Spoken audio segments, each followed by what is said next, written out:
bases dropped on a new edition of Soccer Down here. It is a manic Monday. It's probably an overreaction Monday as well, but it is a manic Monday because of all of the news in the soccer world. And yeah, we're going to talk Atlanta, we're going to talk MLS, and we're going to talk about the result from the weekend, and we're going to get into all of that. We're also going to talk Copa Libertadores with Tom Robinson of World Football Index and Golazo Argentino. That's at 10 o'clock. The Copa Libertadores does not have the Super League being started that we know of yet in CONMEBOL. Give it time. The Argentine and the Brazilian clubs would probably love to do something like that. They are not yet. There are 12 clubs in Europe who this didn't happen overnight. This didn't happen out of nowhere. I think this has been talked about for at least a decade, maybe decades, of a new competition. I want to hit the news aspect of it first before we start getting into the opinion of it, because there's a lot of opinions that are getting mixed up with news, and we need to understand where things sit right this second. So it came out yesterday. The website launched, the Twitter account launched. It's if it's on Twitter, it's official, right? The Super League with 12 teams, 6 in England, 3 in Italy, 3 in Spain, is ready to launch. When? We don't exactly know. Some are saying it could start as soon as August. Others are like 2022. It's all going to be up in the air because of everything else that will happen because of it. The league is intended, as it is written, to replace the Champions League. We'll get into the guessing game about what that really means and what could really happen down the line in a second. It is a midweek league. It would be 2 groups of 10 because there'd be 15 founding members. Right now there's 12. 5 members would come and go based off qualification. 2 groups of 10. You play everybody home and away. That's 18 games as opposed to 6 right now in Champions League, and as opposed to 10 in the revamped Champions League that has now been approved by UEFA. So 18 as opposed to 6 or 10. Then you'd have a playoff. The Super League has talked about solidarity payments that would go to all of the other leagues and members of UEFA, and they're saying it'd be a lot of money. There's obviously a lot of money attached to this because otherwise, why would you do it? Ultimately, this is all about money. Leave everything else to the side. Leave the romanticism of the way we used to do things, the way it was back in the day. Leave all that stuff to the side.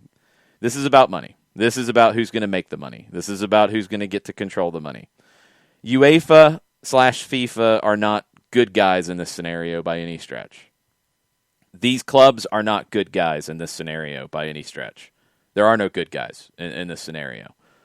However, money does matter in this, because how often do we see it when we're talking about Tottenham, for example, and adios, Jose. We'll talk about that in a minute, too.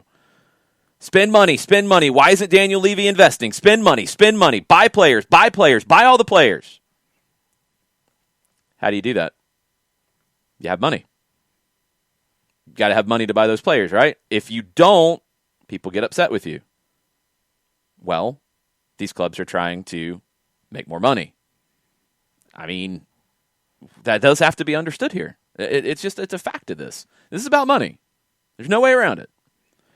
UEFA made a boatload of money on expanding the Champions League, and they liked that giant pot of money they were keeping for themselves. There are a lot of people who got rich off of that. The clubs wanted more control and more money over it. And go back to about a month ago when the revamp of Champions League started, and there was talk about how money's going to get divided up, and the clubs want this, and they're going to create a media company that'll do the rights, and then blah, blah, blah, blah. And then things kind of fell apart, and then you get this accelerated. I would love to know exactly what the timeline was of how things got accelerated to the point that we saw yesterday. Because not long ago, everybody seemed to be on the same page. Agnelli was saying all the right things about, no, we're good with Champions League, we're good with revamping it, we're good with doing this, et cetera, et cetera, et cetera. Well, that's changed very fast. UEFA owns and operates the tournament. That's a fact. They own and operate their Champions League. And also, it's a fact that up until 1993, it actually was a Champions League. why is it called the Champions League? It was the Champions Cup. What did that mean? The champions got into it. Period. League champions got in. That's it. That was all. Why did they expand it? You guessed it. Ching, ching, ching. Money. They expanded it. So that's why, for all of the outrage about, well, if this happens, then a game like today with Liverpool and Leeds, it means nothing. It's about getting into fourth place to qualify for the Champions League. So if it means everything, then your domestic league doesn't mean as much, because getting into the Champions League is what matters, because that's where the big pot of gold is. That is part of all of this. Like, this has all been about money for a long time. Go back to the early 90s. You had the Champions League be created. You had the Champions Cup turn into the Champions League. What else did you have around that time? The Premier League. What was it about? Money. It was a group of 5, not 6. And Everton was part of that group at that time. But Arsenal, Liverpool, Manchester United, Tottenham, no Chelsea, no Spurs, no City. That wasn't in there yet. Everton was here. But they had a meeting. October 1990. They said, we've got these people wanting to give us more money for TV. We would like to keep more of that. Why are we giving equal shares out to the Football League? They're not buying this to watch Preston North End. They're not buying this to watch Cambridge United. They're buying this to watch our teams. Why are we giving so much money away? We should not do that. We should keep this money. So they did. Now, here's the biggest difference. And this is part of it for a lot of people as to why they're angry about it. The money side, anybody claiming it's about greed, it's about money, and that's what's so bad, like it wasn't about greed or money last year or about anything else with all this, you got to leave that to the side. It's always going to be about making more money. Because what do you need to have more money for? To buy more players. Why do you need to buy more players? To be competitive and to keep your fans happy. Like, that's all part of it. The difference in what the Premier League did in breaking away from the Football League was they didn't close the shop. That's the difference.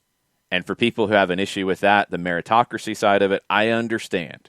Now, on the Champions League component of the meritocracy conversation, they've been expanding that for a while, and that's what this new Champions League format is going to do to a much lesser degree, but expand the possibilities for teams to get in.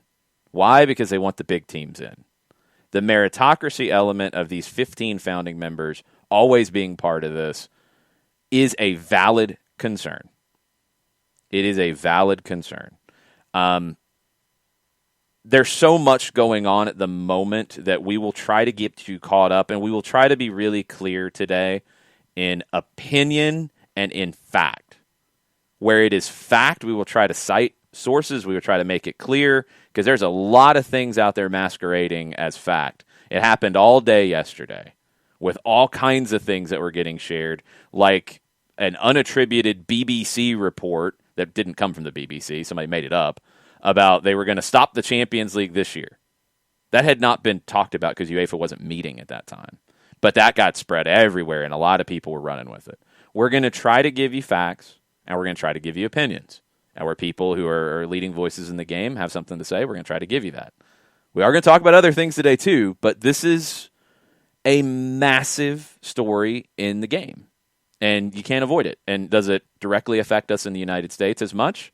No, but I know all of you guys and women, you watch the game, you enjoy the Champions League, you enjoy your clubs. This affects how people feel about their clubs. I've seen it from people. I understand. I get it. But why does it affect the way you feel about your club? If it's just because of money, look, I hate to break that to you, but this is at that level, it is about the money. Because the money is what separates the good from the great teams. The Leicester situation is incredibly rare. It doesn't happen on a regular basis. And in other leagues, it really hasn't happened. You know, I mean, it is about money. If you don't like that, I don't know what to tell you, because I don't think that's going away. formatting of competitions and the way things are going to break away and the way things are not going to break away and getting people to act like adults at a table and work together. These are things that we can really dig into and what should change. The idea of money in the sport and money in sport in general driving it, I don't know what to tell you. Like, those days are long gone. So we'll get into all of this stuff today. But Jarrett, you had a point when we were talking about it before we came on. And yes, Jarrett is lurking in the background as he is wont to do. Always. Yes. You had a point because one of the threads that is being brought up a lot is about American imperialism. And this is all Americans ruining the sport of soccer.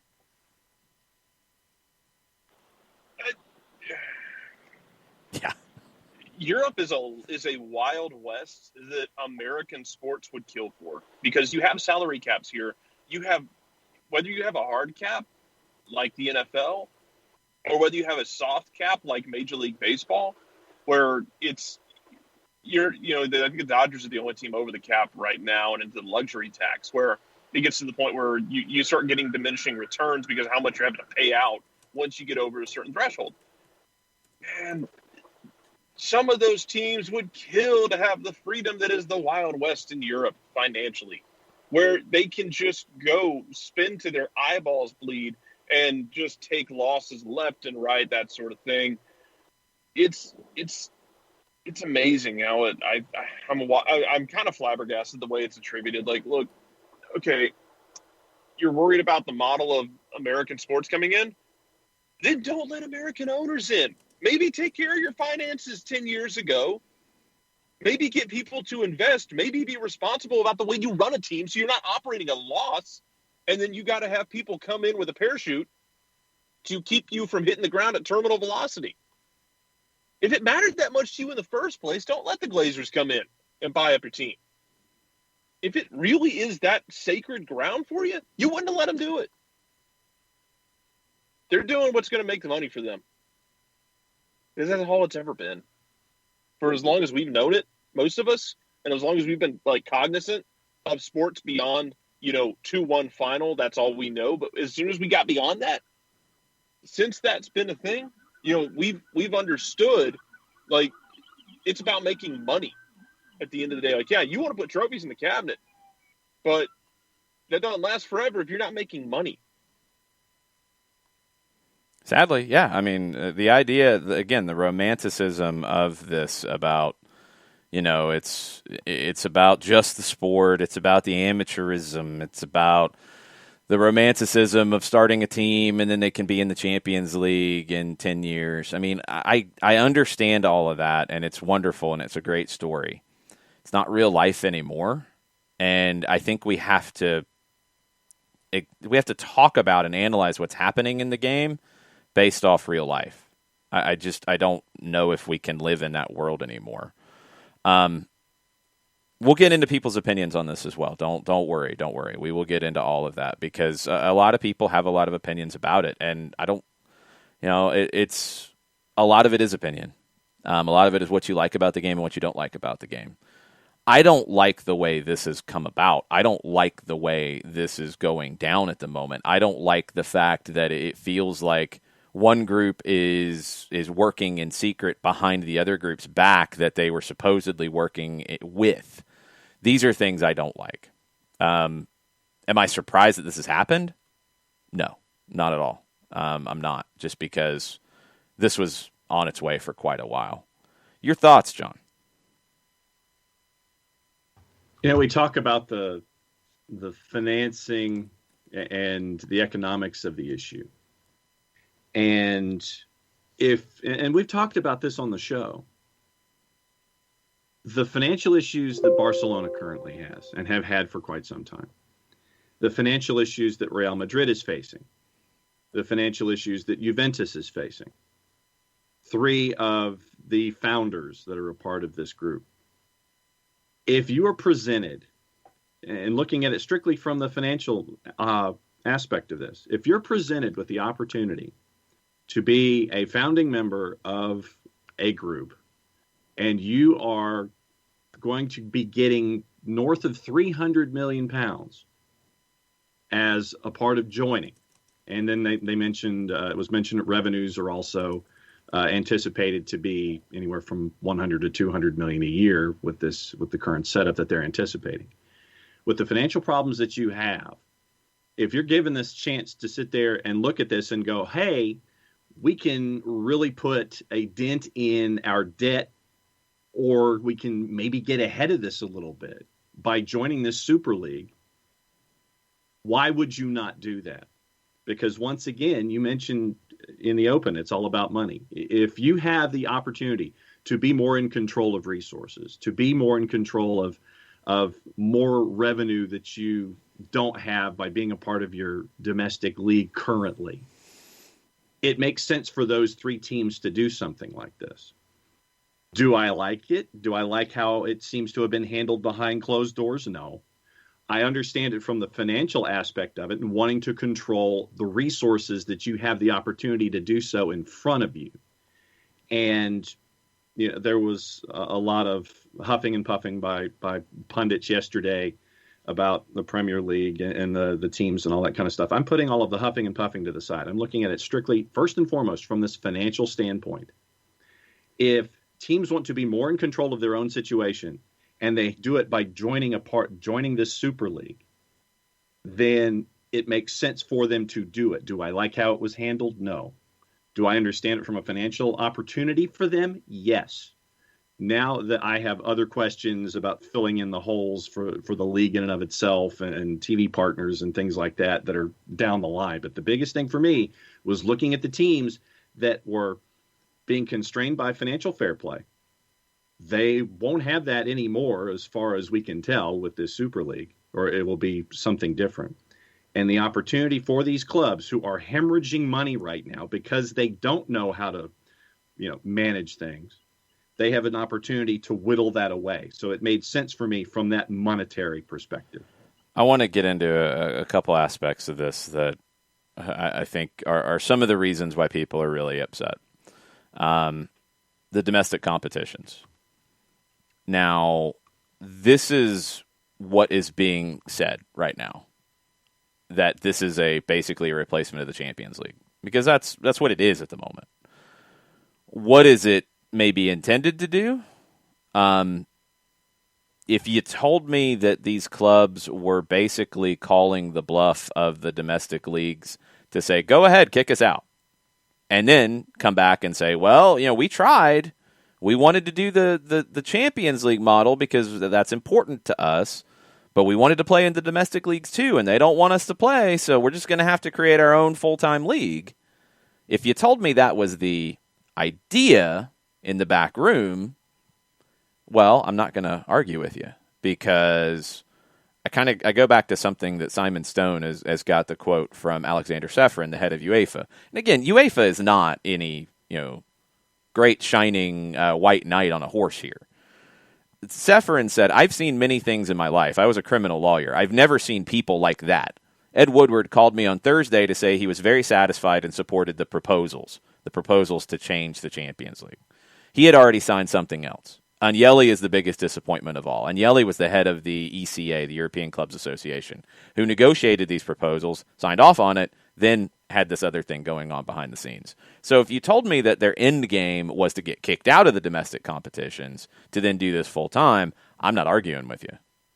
As it's currently constructed, they're trying to stay on the moral high ground here and say, oh no, it's just a midweek competition and it's not going to affect the domestic competitions. I've always said when it comes to these ideas, because I've understood the need to expand the Champions League. I don't have a problem expanding the Champions League. I think people who were always against expanding the Champions League are never going to be on board with any of this stuff. The big clubs want to play each other more often. They feel like there's more money in that. If there's more games between them, they feel like there's more money to come in. They want a bigger cut of that. They don't want UEFA to get richer on that. That's where this comes down to. That is ultimately the crux of this. The Champions League has grown. UEFA has made a ton of money off of it. UEFA said last October they were going to cut the payments to the clubs for a while because of COVID-related losses. That probably set some alarm bells off, like, hey, wait a minute, we're losing a bunch of money, and now they've gotten rich off of this, and now they're going to cut money from what we're going to get from future tournaments? That's BS. Okay. The expanded Champions League idea, the 10 games rather than 6 in the group stage, the Swiss model, all that stuff. They want to play more games. You got to find a way to fit it in. I get that. I'm not against that. I don't have a problem with that so much. If the idea here is, and I said in that, it's always Champions League. It's never pulling out of the domestic competitions.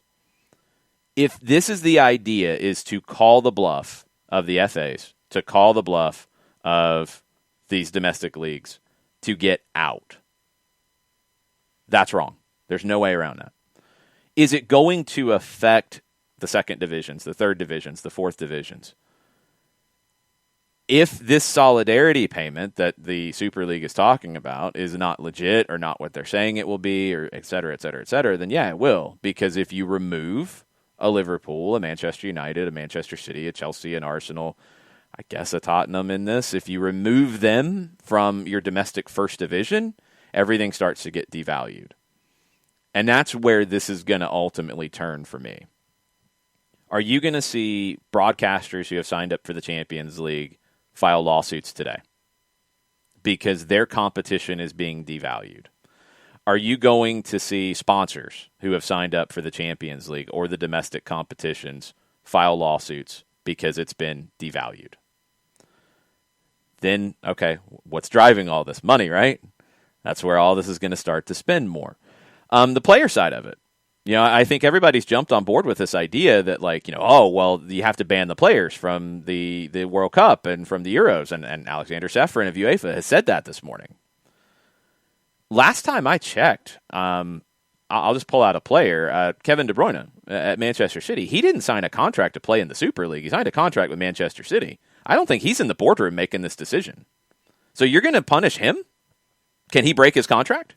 Can he walk?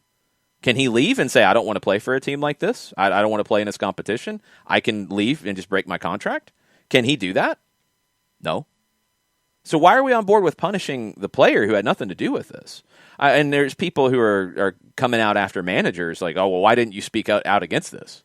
Like Ole Gunnar Solskjaer and Thomas Tuchel and in media availabilities today. They didn't make this decision either. I think there are people involved who are going to be affected by this who didn't make the decision. Let's back off of attacking them. Okay? A couple other elements to it. There is an idea of starting an African Super League for African clubs on the continent that would be a Super League like this rather or in addition to them playing in their domestic competitions. FIFA's behind that. FIFA has talked about the combination of MLS and Liga MX. Kind of sort of similar, but not exactly. I mean, there's nobody else in CONCACAF that would be part of a Super League in CONCACAF. Okay, but they're against this part. Kind of. FIFA was not as strong against it as UEFA was. Let's make that clear as well. FIFPro is also about protecting the players, and they're like, look, we're going to be against anybody who limits our players, including FIFA, in saying that these players can't play, or UEFA can't play in national team competition. Is this all, and Four Card says the African Super League makes sense. I know it does in that sense from what FIFA has explained. But why is it so different here other than history? And that's what I want to get into with the conversation. It affects the domestic competitions, which are the lifeblood of this. Danny, DDT, I know all the fans are against this. I'm totally with you. I'm trying to get into the actual news here and what's going on, because we can do what everybody else is doing. We can stomp our feet. I can throw a headphone. I can throw something in the air. I can knock the camera around. I can scream and yell and get a viral clip. I don't want to do that to you guys. I want to talk about what's going on. I want you to have facts, because I've seen people throw stuff around that is not true about this. There was an unsubstantiated rumor earlier about Jose Mourinho refusing to take training because of the Super League. Many journalists came out after the fact and said, no, he was fired. He was just fired. That had nothing to do with it. Now, if he comes out and says something different, then we'll go back to that.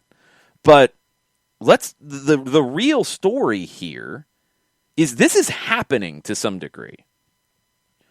What can be done to slow it down, to stop it, to rearrange it? I don't know. But we're going to talk about the aspects of it rather than just yell and scream. And I'm not talking about Gary Neville's passionate thing yesterday, because that was from his heart. And he's going to have a different opinion than I am because he's lived it. He's lived that world. He grew up in that world. In the United States, we have not grown up in that world. If you've grown up as an American sports fan, you have not grown up with the idea of the meritocracy ideal and teams can start from a low thing and move all the way up. That doesn't happen here. And I know people hate it about soccer here, and there are some people who will never support MLS because of it. For the same reason people are saying that a women's Super League or an African Super League makes sense, that's why MLS made sense at the time. Because you needed to get the business going on that side to be able to do it. Keep that in mind. People will forget that. Does the European Super, does the Super League, capital T, the Super League, I guess that's we're going to have to call it the Super League, not just a Super League. The Super League. Is it necessary for the good of the game? No, I don't think it is. The clubs involved are going to make more money in it. UEFA has badly managed the relationships with these clubs for a long time, to the point that this is where we are now. There's a lot of things going on in the game revolving around money, and have they been exacerbated by COVID? 120 million%. You got clubs like Barcelona who are looking at their bottom line and saying, I don't know how we get out of this. That 350 or whatever entry payment, that sounds really good. We might have to do something like that. Now, will Barcelona's members vote for it? Don't know. Don't know how they're going to handle that. We go back in their history when Barcelona's basketball team joined the Euro League, which is a very similar type of ideal here. They were able to avoid sending that to a vote. Real Madrid, are their members going to vote for it? Don't know. It seems like in Spain there's not quite as much outrage as there is in England. You've got a lot of clubs making a lot of statements about it, like Porto comes out with a big statement. By most accounts, Porto actually wasn't invited. So there's a lot of elements going on that maybe don't relate to the actual facts. For me, where it comes down to, and we'll get into more things that have come up here in the last few minutes, what it comes down to is these big clubs want to make more money than they're currently making. They want a bigger slice of the pie, or they just want to take the pie for themselves and split it up amongst themselves. That's where it stands. Can UEFA do anything about that? Can FIFA do anything about that? Do they want to do anything about that? Will the domestic leagues do anything about it? Will they kick these members out of their domestic leagues, knowing that it will devalue their own domestic competitions? Will we see bluffs called? Don't know. Don't know. But you're going to get a lot of bluster. Separate the bluster from the actual maneuvering here. And I don't know what's going to happen with this, because I didn't expect it to get to this point. I thought ultimately the threats of a Super League would result in the expanded Champions League that has now been approved of 36 teams. And I did think it would get a couple of legacy spots. I absolutely thought that would be part of the agreement here, is that the best two teams that didn't qualify, who have been in the last 10 years of the Champions League, the best two teams in the Champions League from the last decade who didn't qualify would get a spot. I thought that would be the compromise. And also a bigger split of the money.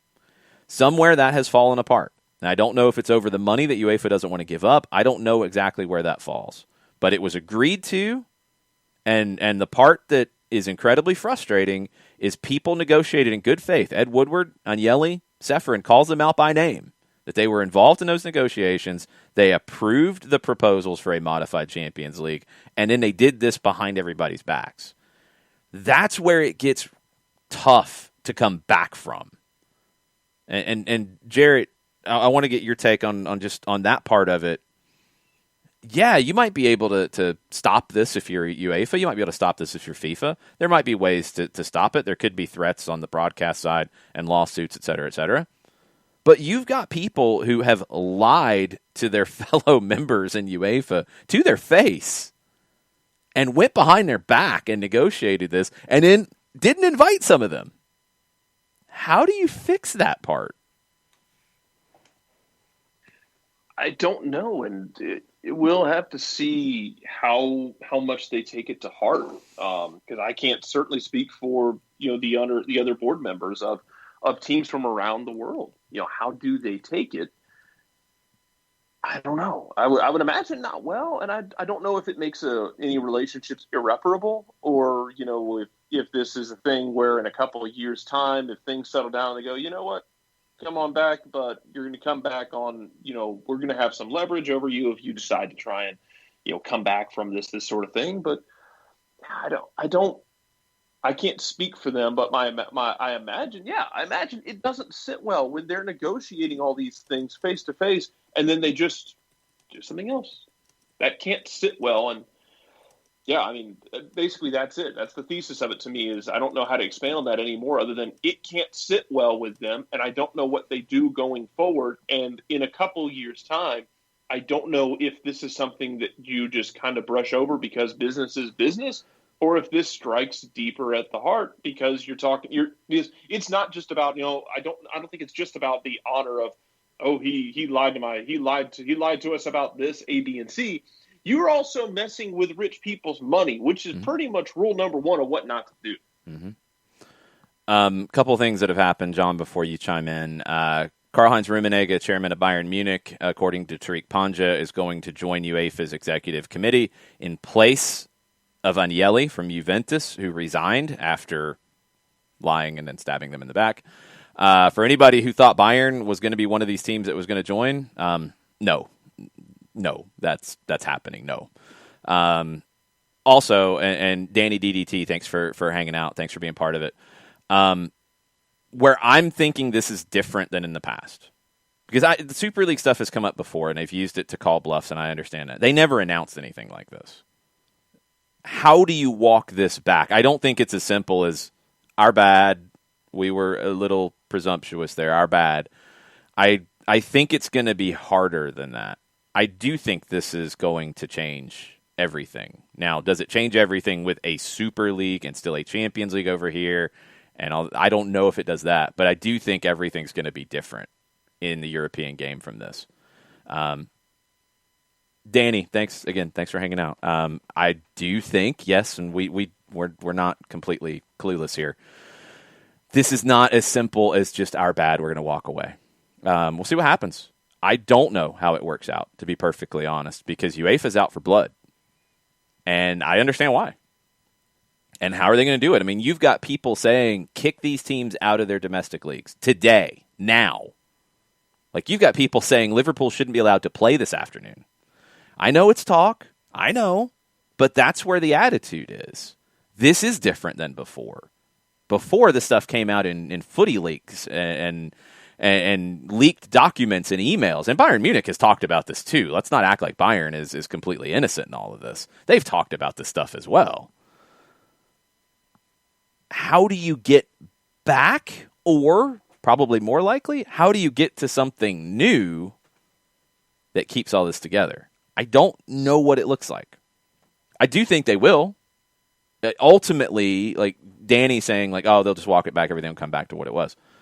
I do think there will not be a complete and utter breakaway where you've got 20 teams that are playing in its own competition and players who sign there can't play in World Cups. And I don't think it's going to get to that. But I don't think it's going to look like it did before, and I don't think it's going to look like this proposed, well, now approved, new Champions League format will be. To get back to some semblance of being back all in the same house, there's going to have to be some work done to fix a lot of things that have happened. Go ahead, John. Does it end up being, no involvement in the other domestic competitions that are a part of the current calendar, so they can be a part of the Super League or something like that? You mentioned Bayern. PSG is also saying right now that they're not going to be a part of the Super League. And adding to that, Andrea Agnelli was chairman of the leading organization for the European clubs, the ECA.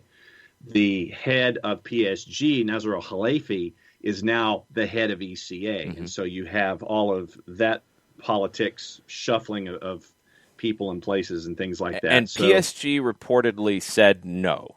Yeah. I think there's a difference in PSG's situation and the German club situations. A lot of people are really rallying around the German clubs. I think because their membership situation is even different than Barcelona and Real Madrid, I don't think they could have said yes. I don't think they had the ability to say yes. That maybe they did draw a line in the sand. Maybe they did. I don't know. But I don't think they could say yes. PSG could have, absolutely. And it is surprising that they said no. Because they're the ones who would kind of be prime for this if you really look at it, because their domestic league, except for this year, hasn't been competitive. They'd be able to spend whatever they want. They are all about the money. That's why the club was bought by the people who bought it. They would seem to be the ready-made team for it. And they said no. And now, like John said, like they're going to be involved in leadership of the ECA. You've got Rummenigge involved at UEFA. It does feel like, whether it is by choice or by there's nothing you can do, it does feel like there is a line here. There is a line. And how does it get sorted out? Because ultimately, and this is going back to what Danny said in the chat and what others have said, is it good for Bayern Munich, Dortmund, PSG, who are on one side of the line? Is it good for them to not have Real Madrid, Barcelona, Liverpool, Manchester United in their competition? No, that's not good for them.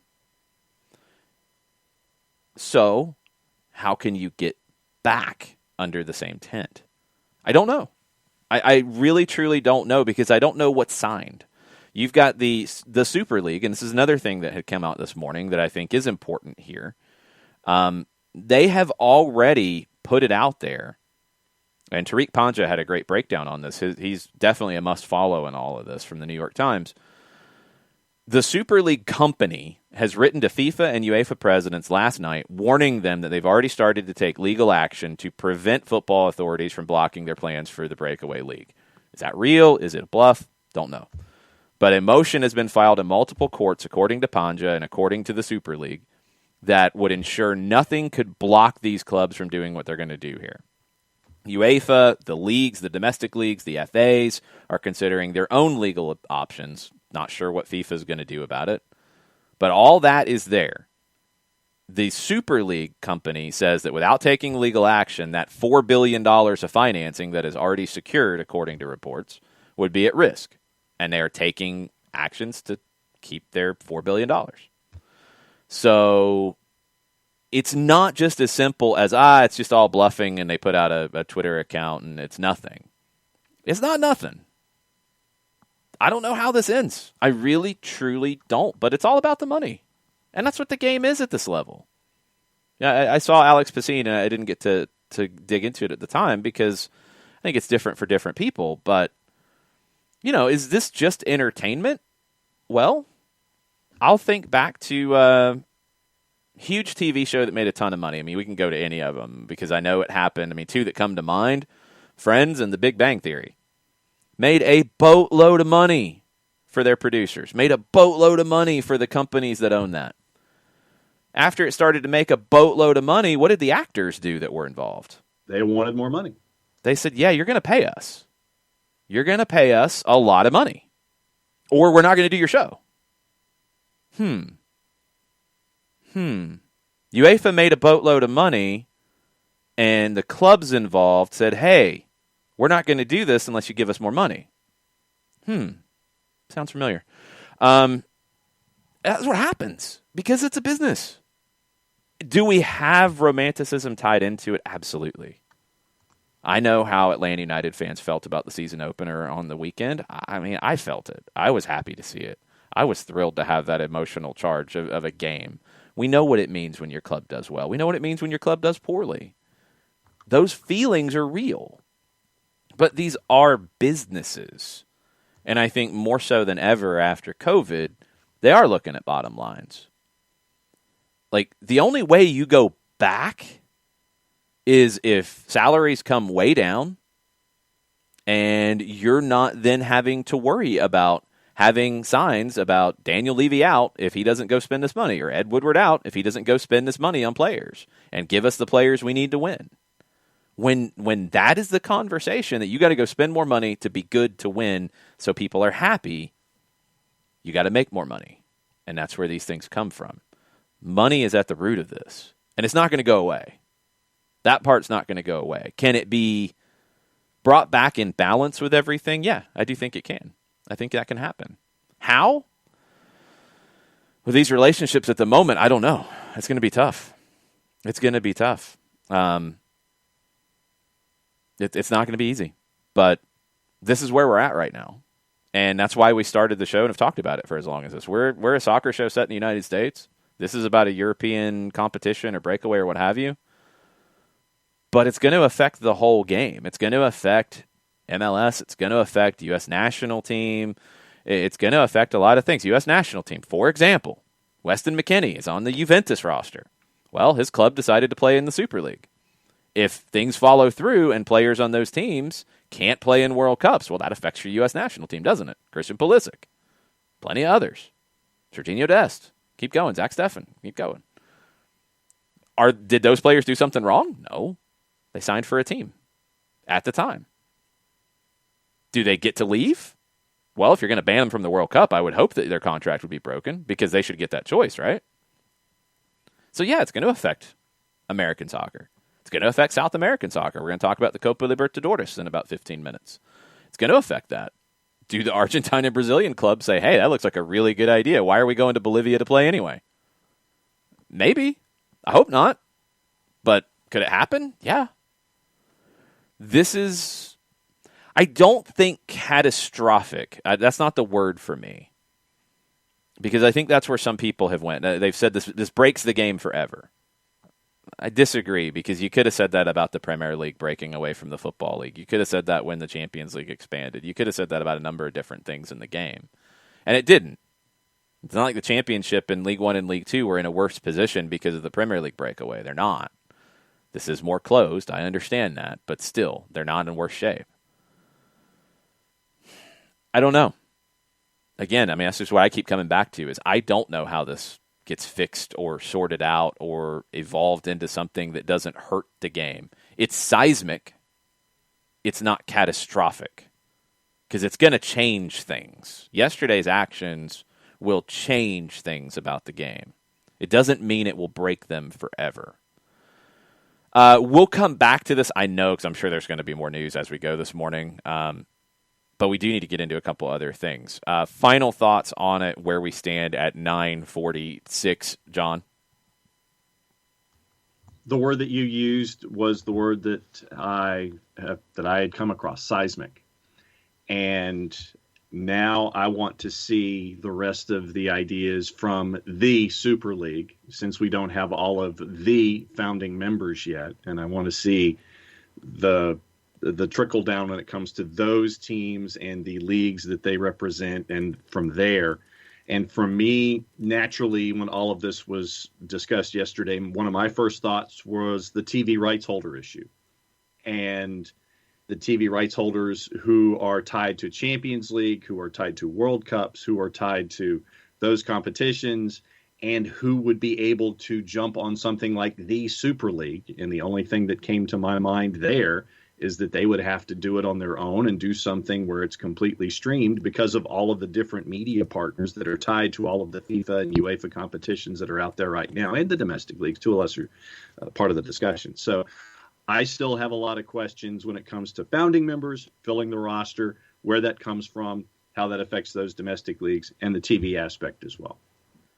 One thing to clean up, Burned, I'm not saying everything in the game is about money, because there are other aspects to it. But this is all about money.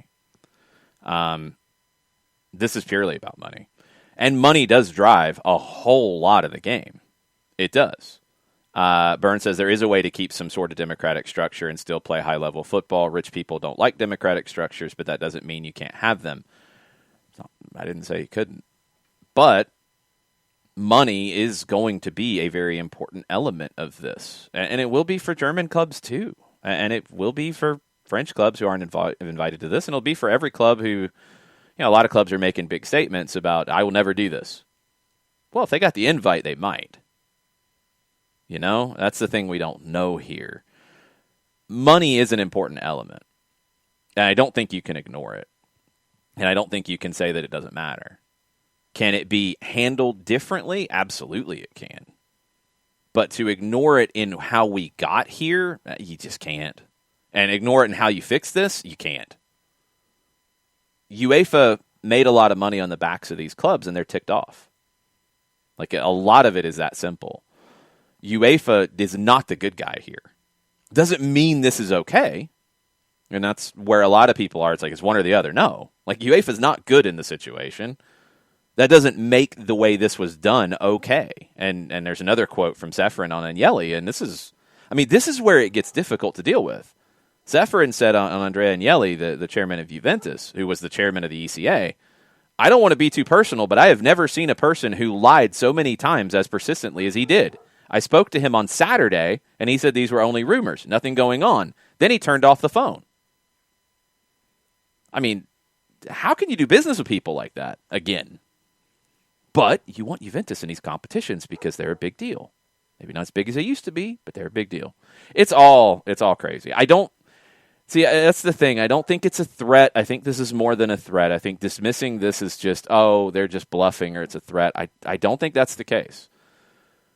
This is not going to be easy to deal with. But, Jarrett, you got any ideas on what we do going forward?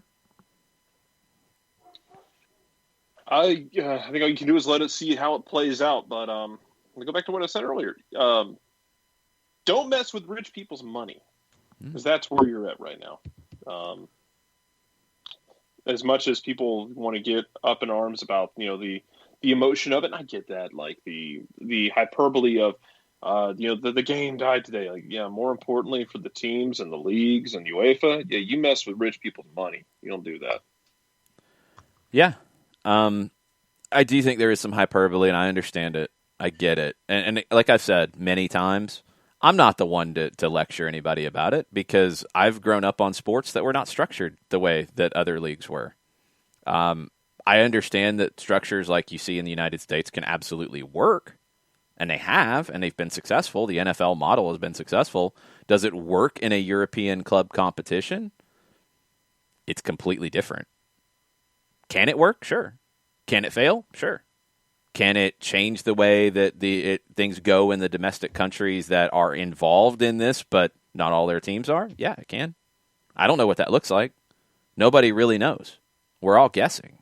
These solidarity payments are what they're saying they will be. Well, man, it's more money than UEFA's given them from Champions League right now.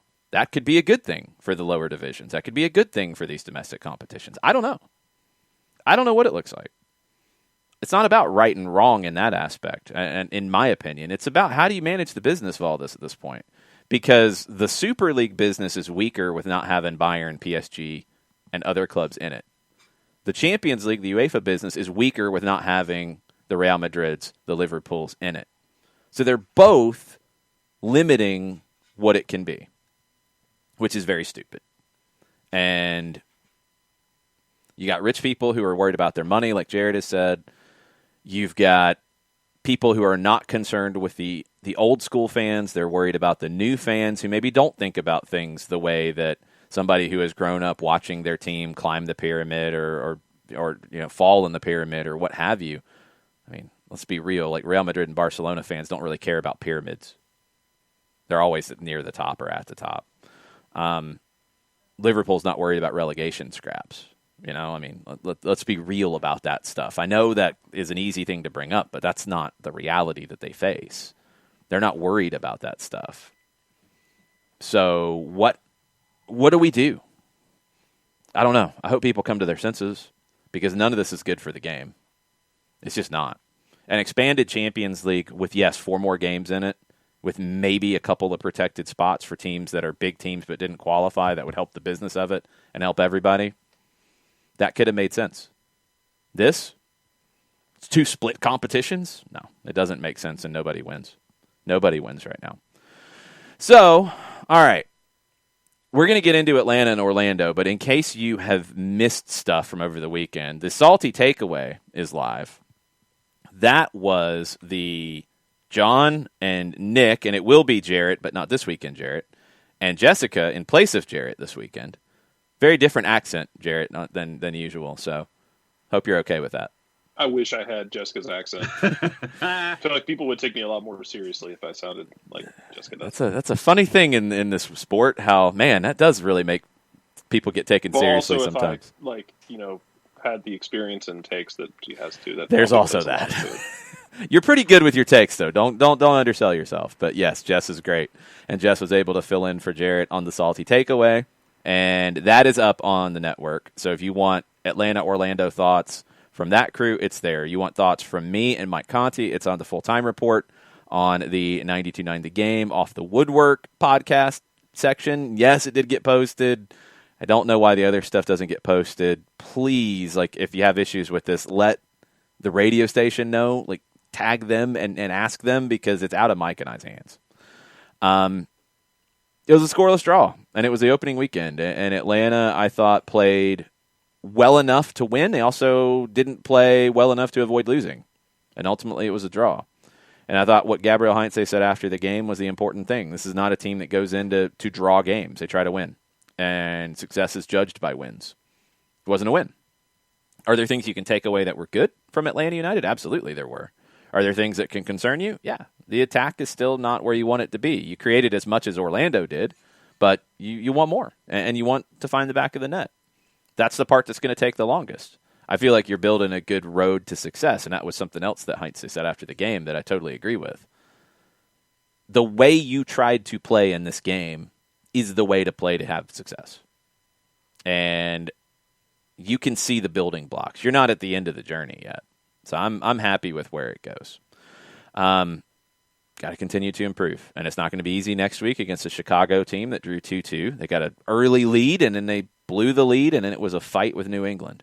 It's not going to be easy against Philadelphia, who drew with Columbus, scoreless draw this weekend. That's who you're going to see in CONCACAF Champions League. Then you see New England, then you see Philadelphia again, second leg of CONCACAF.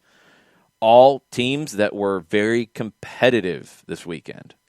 All teams that'll be difficult. But looking back at it now, Jarrett, since we have not heard your thoughts, since you were not on the Salty Takeaway, what do you think about Atlanta and Orlando? I think it's a road point against a team that everyone, and a lot of people have picked to finish near the top of the East. You take that and run with it, especially when your mercurial striker is 30 minutes fit at the moment, give or take. Brad Guzan makes a couple saves, which Brad Guzan does in Orlando. Every time he goes to Orlando, he just does wild stuff. Go back and look at the 2017 game in Orlando, the Tito strike game. Go back and look at the saves he made in that game. They were hilarious. That was his debut, by the way, as well. Yeah, you're right. It was his debut. Also, that game is great because you can hear Taylor Tolman go, "Oh!" when Tito just – that might be what broke what's his name? The former keeper for Orlando. Joe Bendick? Yeah. That might have been what broke Joe Bendick. That and just getting pummeled by Orlando's defense game after game. But I digress. It's a road point in MLS. You tried to play I shouldn't say you tried. You played a good style, and you can take that road point and run with it because look what else happened around the league this week. You did pretty well because the rest of the league got drunk on paint thinner. We'll get to that later. Stepping away. Can I go back to one thing? Yeah. Brad Guzan made a huge save. He only made 3. I think the idea that, Brad was so huge and there's no way, oh my goodness. He only made 3 saves. I don't mean to compare it to Tim Howard. No, I know, but that's been a lot of the narrative here is Atlanta was outplayed and he was so big and it was he stood on his head. And no, he was good. He was very good. He made a huge play. He made one huge save because it took a deflection in front of him and he's in midair and he has to get his arm down. That's an amazing save. Yeah, but only 3 saves. I think XG, if I remember right, was 1.7 for both. Both teams had 11 shots. Both teams had 3 on target. The XG was the same. It was a very even game. If you're going to live and die by XG, which I know some people do, that's pretty. That game was pretty much a tug of war between 2 classes of 5-year-olds. Yeah, and there's people talking, and I did not hear the comments, so I can't really speak on the comments. But the idea that Atlanta was disappointing because they drew on the road against a good team, and the team that was at home that drew was fine, doesn't really make any sense. The home team's supposed to win that game. So I honestly think some people still think of Orlando as the 2018 Orlando, and that hasn't fully clicked for them yet. But that's just my opinion. And Katie said the Unimas guys on Twitter, it would have been the Twitter commentary in English for Unimas. Atlanta outplayed Orlando for the most part. I don't know if I'd say that either. I think both teams did what they wanted to do, and both teams played the way they wanted to, and neither team could find a breakthrough. I think it was incredibly even. I think a draw was probably what was on the cards the way this game played out. If you get late in the season, both teams are healthy and both teams are finding their rhythm, especially if you have Daryl Dike come back, which I don't know if he does because he ain't coming back. Have a $25 million price tag on his head. That would be a hell of a playoff matchup. Yeah, it would. We're going to come back to Atlanta and Orlando. Don't worry. Probably the rest of the show after we talk Copa Libertadores is going to be heavy on the Atlanta, Orlando, and MLS talk. Jarrett, are you coming back or are you leaving us for the day? There would be no way of knowing. I might try and come back. Uh-oh. You won't know until I'm there. Exactly. So just operate under the assumption that I'm coming back. That always scares me. All right. Well, we might talk to you later. If not, we'll see you on Soccer Over There tonight. Oh, yes, you will. Yes. I have to talk about all those games that went so well for me last week. Yes. Thank you, Jarrett. You're welcome. John, tell us about Steve Apolinsky and Decatur, GA. Apolinsky and Associates, LLC, proud supporters of everything soccer down here in the SDH network for wrongful death and serious injury matters. One place you need to go. It's Apolinsky and Associates, LLC. 3 different ways that you can do it. You can pick up the phone, give Steve a call, get a free consultation, 404-377-9191. Or you can go on the World Wide Web. Large device or small, type in aa-legal.com into the address bar, hit the enter key, the return key, the arrow key, whatever advances you to the home page of Apolinsky and Associates, LLC. There are tabs you can click on to get a lot of information about Apolinsky and Associates, and there are also graphics down low on the homepage that can show you all of the different awards and recognitions that Apolinsky and Associates LLC have garnered in their time as a firm, which is over 30 years of experience. But if you still have questions after clicking on the homepage, there's a pop-up window that pops up low right-hand corner, and maybe they can answer your questions 24/7, 365 and a quarter. You can also get in touch with Apolinsky and Associates, LLC by shooting Steve an email directly at steve@aa-legal.com. Over $40 million in judgments for clients in Georgia and Alabama for wrongful death and serious injury matters. There's only one place you need to go, not just on a Monday, but any day of the week. Apolinsky and Associates, LLC, the website's aa-legal.com. A little fast, definitely fast at the end. The pacing of that was all over the map. We're trying to get Tom on. It's like I know Tom we're in the +2 from 10 o'clock. Yeah, it's like you forgot about that at the beginning of it. Yeah. It's funny. All right, let's get Tom Robinson on the line. Mateo is dialing up Tom Robbo on the Twitters so we can talk some Copa Libertadores. What's up, Tom? How are you doing? I'm good, thanks. How are you guys? Good. All right, we got your video up. You're not Jillian Sakovits, though. We will fix that. No, sorry about that. Let's get into... Let's start with this, because we talked about it for about 45 minutes. I know it's not related to the South American game, but who knows? Maybe the South Americans get an idea of doing a Super League. What's your takeaway on the big news of the day? Yeah, it's pretty shocking. I think it's hard not to kind of have a gut reaction to it. One of outrage and disgust. Certainly over here, we've got lots of tradition, and we're kind of very settled in our ways and what we think about how the league should be done. And it's just I think when you sort of step back from it, you can obviously see the causes and the kind of almost inevitability of something like this happening. But at the same time, it's very hard to be detached from the situation. And I think, if anything, Libertadores is just providing a nice tonic for everything that's going on for me at the moment. So yeah, fortunately not my club involved in this potential move in Europe, but yeah, certainly has been an absolute bombshell here, and it's the only thing that people are talking about. Yeah, I don't think that's going to go away anytime soon either. This does not seem like it's going to be easy to unravel and figure out what all the ramifications are. Yeah, I think there's still definitely a sense of, is this just a jockeying of positions, a bit of brinkmanship to see if they can get even more power within the sort of new look Champions League. And I think a lot of people are pointing out that, neither of these scenarios or neither of these changes are probably going to be that beneficial to the product that we've been used to watching. And yeah, I think you've got to feel sorry for the fans of those clubs who aren't on board with it, because they're almost complicit, and you kind of think, realistically, how do you kind of square away what you would do in that situation, because it's a club you've loved and supported all your life? Do you stop supporting them because they don't no longer represent you, or do you carry on and just sort of keep supporting that club even if you don't necessarily agree with the decisions they've made? So yeah, a lot of soul searching to be done, and yeah, it's as you said, so much to unravel, so much to develop, I would imagine, in the next weeks and months and years. But yeah, definitely a shock to most people, I think, just that it's happened so quickly almost. Well, let's hope that the clubs in South America don't get any ideas from this. The Argentine and Brazilian clubs would probably be excited by it, I would assume, if they could do something like this.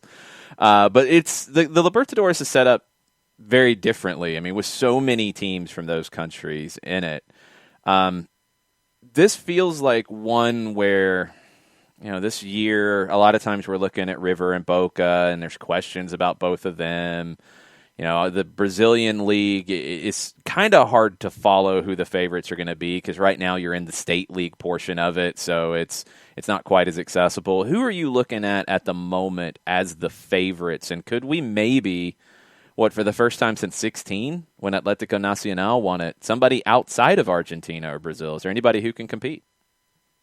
Yeah, I think that's a really sort of crucial date that you mentioned there, because obviously the structure of the tournament changed from 2017, and with that has come more of a sort of regularity, which is not something that we necessarily associate with the Libertadores. I mean, it's great that you haven't had any repeat winners for 20 years now, so there's always new winners, often different finalists year on year, but we are certainly seeing some of the same old clubs getting to that sort of semi-final stage on a more regular basis, and the Brazilian and Argentinian clubs getting even more of a stranglehold than they've had on the tournament. But I do think that this is a year where, there is the chance for someone else to come through.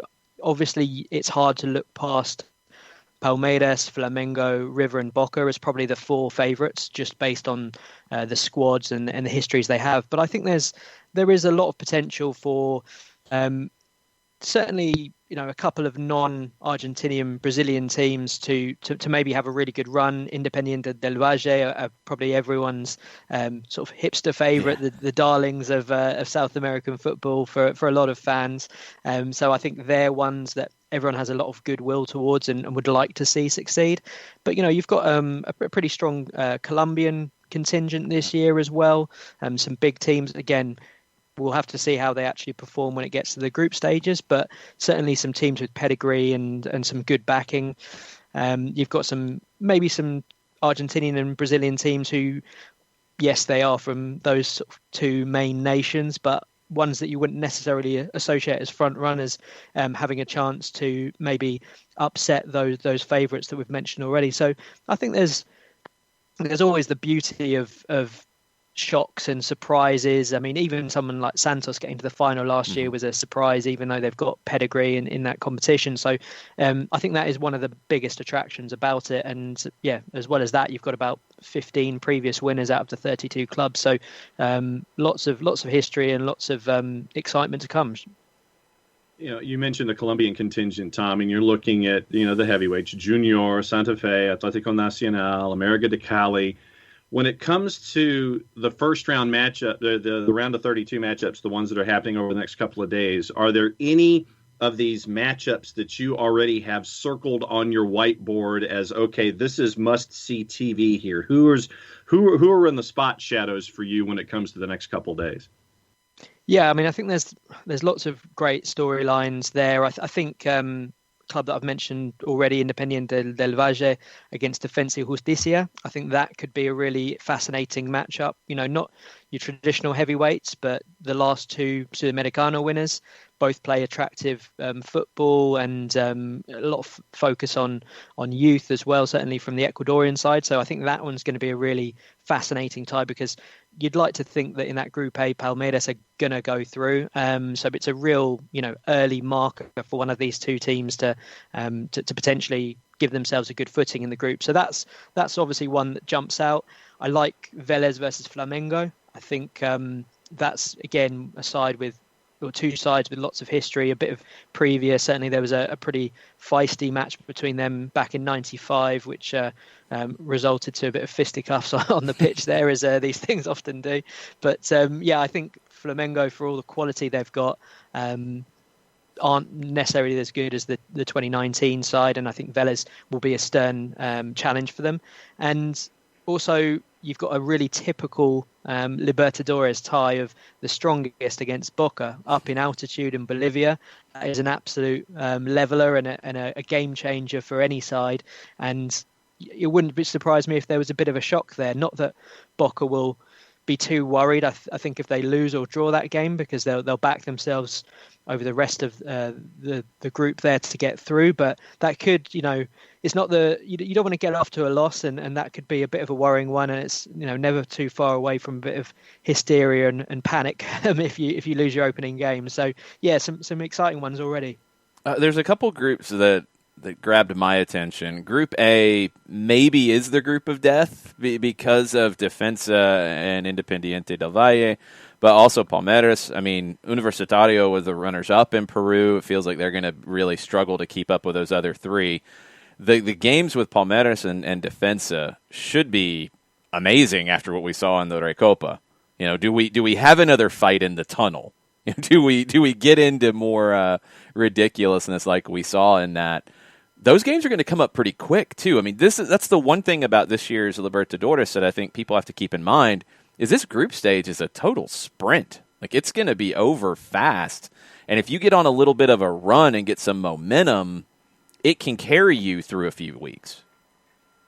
Yeah, definitely, and I think that's what we saw sort of pre-2017 as well, when it was a more of a squashed fixture schedule and you'd do in 6 months. So it really gave those teams a chance to put a run together, and sort of hence why we've seen so many upsets and so many different winners. I think now, certainly with the fact that you've got a transfer window kind of after the group stages, or sort of before the quarters or semis, sometimes depending on when it falls in the year, that can often mean that a lot of these big clubs think, well, we don't need to get off to a great start because we'll have reinforcements.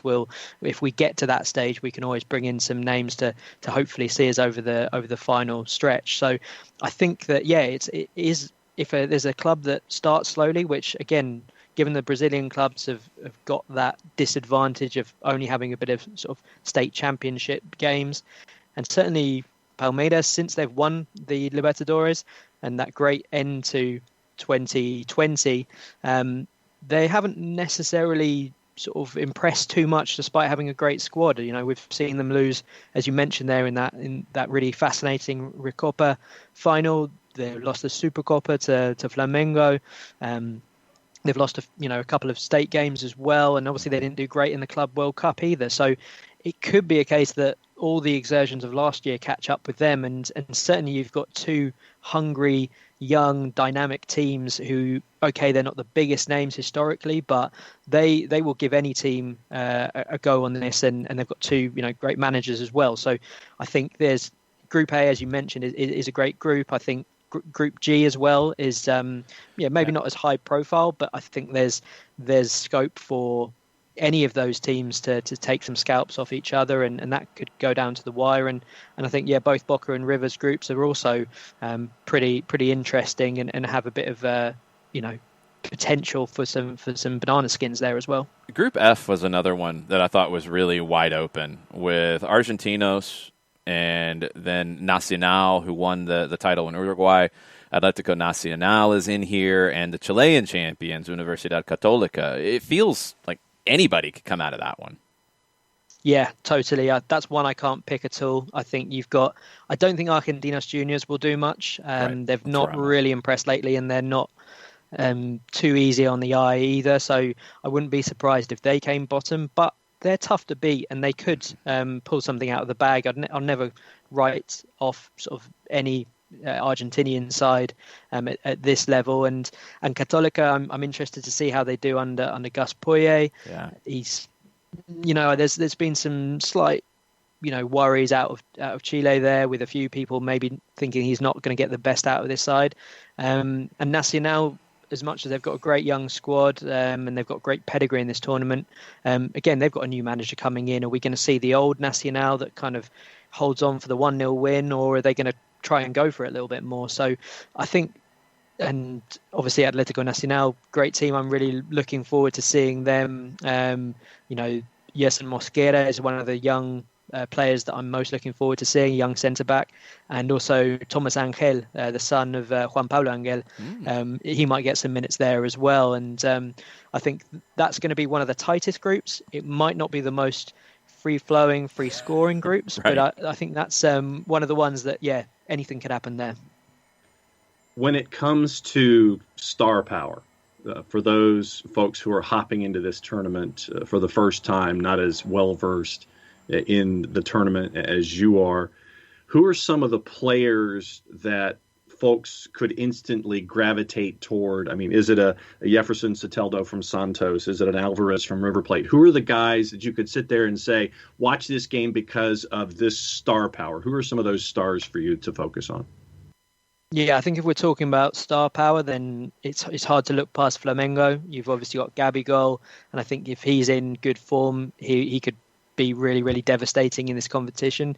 They've obviously got the likes of Georgian de Arrascaeta, beautiful Uruguayan playmaker, really good fun to watch, and they've held on to some of their star players like Bruno Henrique and Gerson. So there's a lot of Flamengo's entire squad is basically stars and not much else.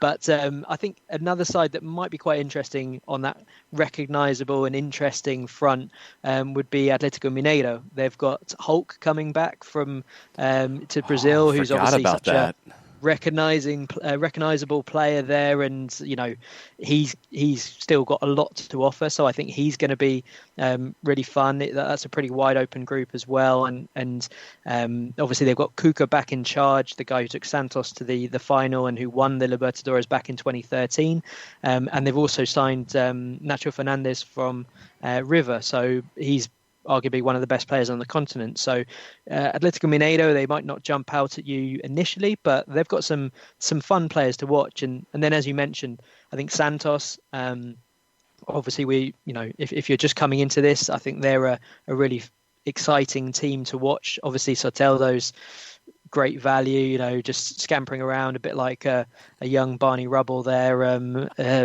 sort of doing lots of tricks and skills, and they've got so many great young players as well. It's Marcos Leonardo, Angelo Borges, who's the youngest scorer in Copa Libertadores history now after his goal. He's just 16 years old.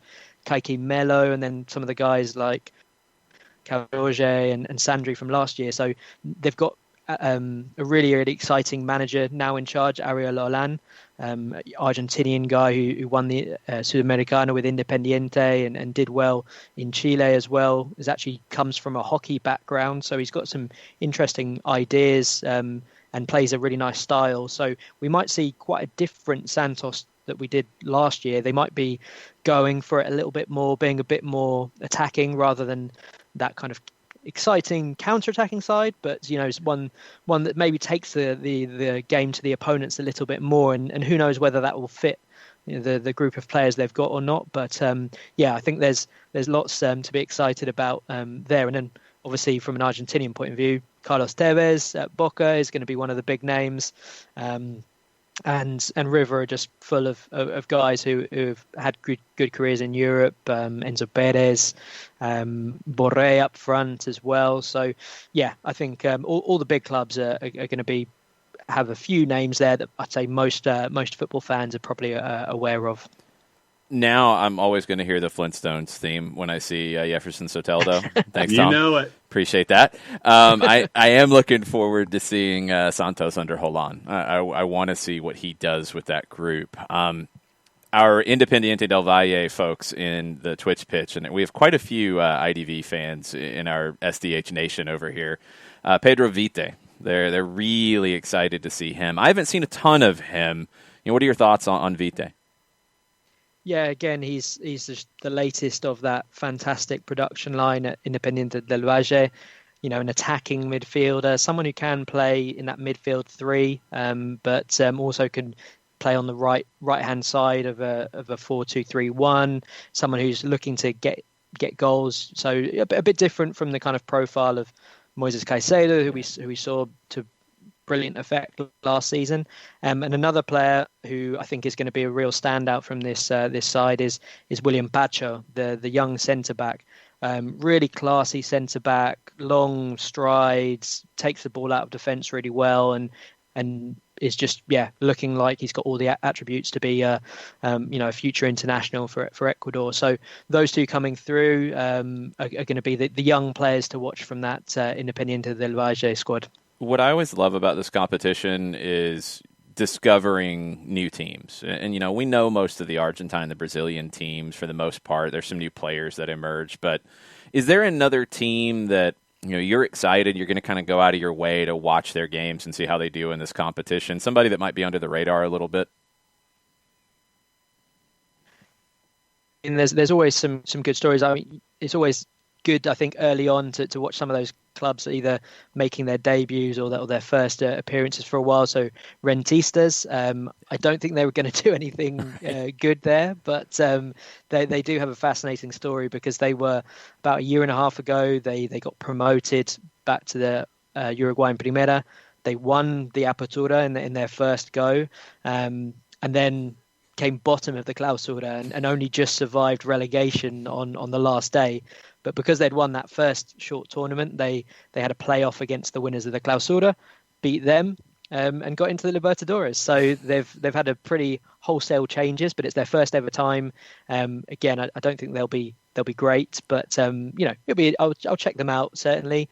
And I think I'm always interested as well to see maybe some of the nations that aren't traditionally producing, guys that are getting to the quarter semi. So I'd like to see some Chilean sides, see if they're able to muster anything, because they've really, punched below their weight. Union La Calera are an interesting side. They've got close links with a few Argentinian clubs. They've been an interesting side to kind of watch rise up. And again, I don't think there'll be a name that a lot of people are too familiar with. But again, I wouldn't write them out of that group G. I mean, I would expect Vélez and Flamengo to go through, but I think they could surprise a few people. And I think there's just something from pretty much every team. They're always ready as well are going to be fun, because I don't really know anything about them, but they've got a great name, and obviously the altitude, as we've already mentioned, is always something that can play in their favour. So it's going to be fun, and I think part of the joy of it is, as you said, sort of being surprised by these teams that seem to come out of nowhere. Even if you keep a close eye on things, there's always something that's going to throw a spanner in the works, or a new player that you've never seen before, and within 6 months can be the next hottest property in world football. So a lot to like. Well, you mentioned that side. I was instantly drawn to the strongest and always ready. I mean, just for the sake of, from a name standpoint, I'm like, okay, I want to see if always ready will be always ready, and if the strongest will in fact be the strongest, considering that they're going up against Internacional and Boca Juniors in tomorrow in midweek. Since I hit you with the question about stars coming out, the ones that are already established, who are some of the below the radar guys that you're looking for to have a great tournament that can put them more in that recognizable tier of, hey, I'm going to watch this guy? Who are some of those rising stars coming up? Yeah, so I mean, obviously we've mentioned the guys at Independiente del Valle and Santos. For young talent, both of those sides are great. I think it's going to be interesting to see Fluminense back in there, because they've got a few players who I think are on the cusp of becoming really exciting players. Mateus Martinelli is a lovely central midfielder who's been starting to get linked with quite a few clubs in Europe. So I'm really intrigued to see how he does. And then obviously they've got this young kid called Kaiki, who is reportedly on his way to Man City. So his name, I think a lot of people will have heard of, but probably not seen any of. So there too. There's also a really promising kid called Metinho there at Fluminense. So I think they could be one of the Brazilian sides who maybe don't have as much fanfare about them, but there'll be some good reasons to watch them there. And in terms of other players who maybe aren't quite as well known, then Martin Tavara, Sporting Cristal, probably my favourite young Peruvian player out there at the moment. Really nice central midfielder, loves to sort of spray these cross-field passes in a sort of almost a quarterback kind of style. So he's one that probably not too many people are aware of.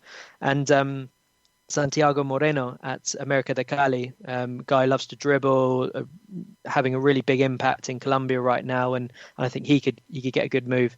If we're talking about Argentinian clubs, which is obviously my sort of speciality and my favourite league, then a guy I've mentioned I think before on the show, Luca Orellano for Vélez is one to watch out, alongside Thiago Almada, who more people are probably familiar with.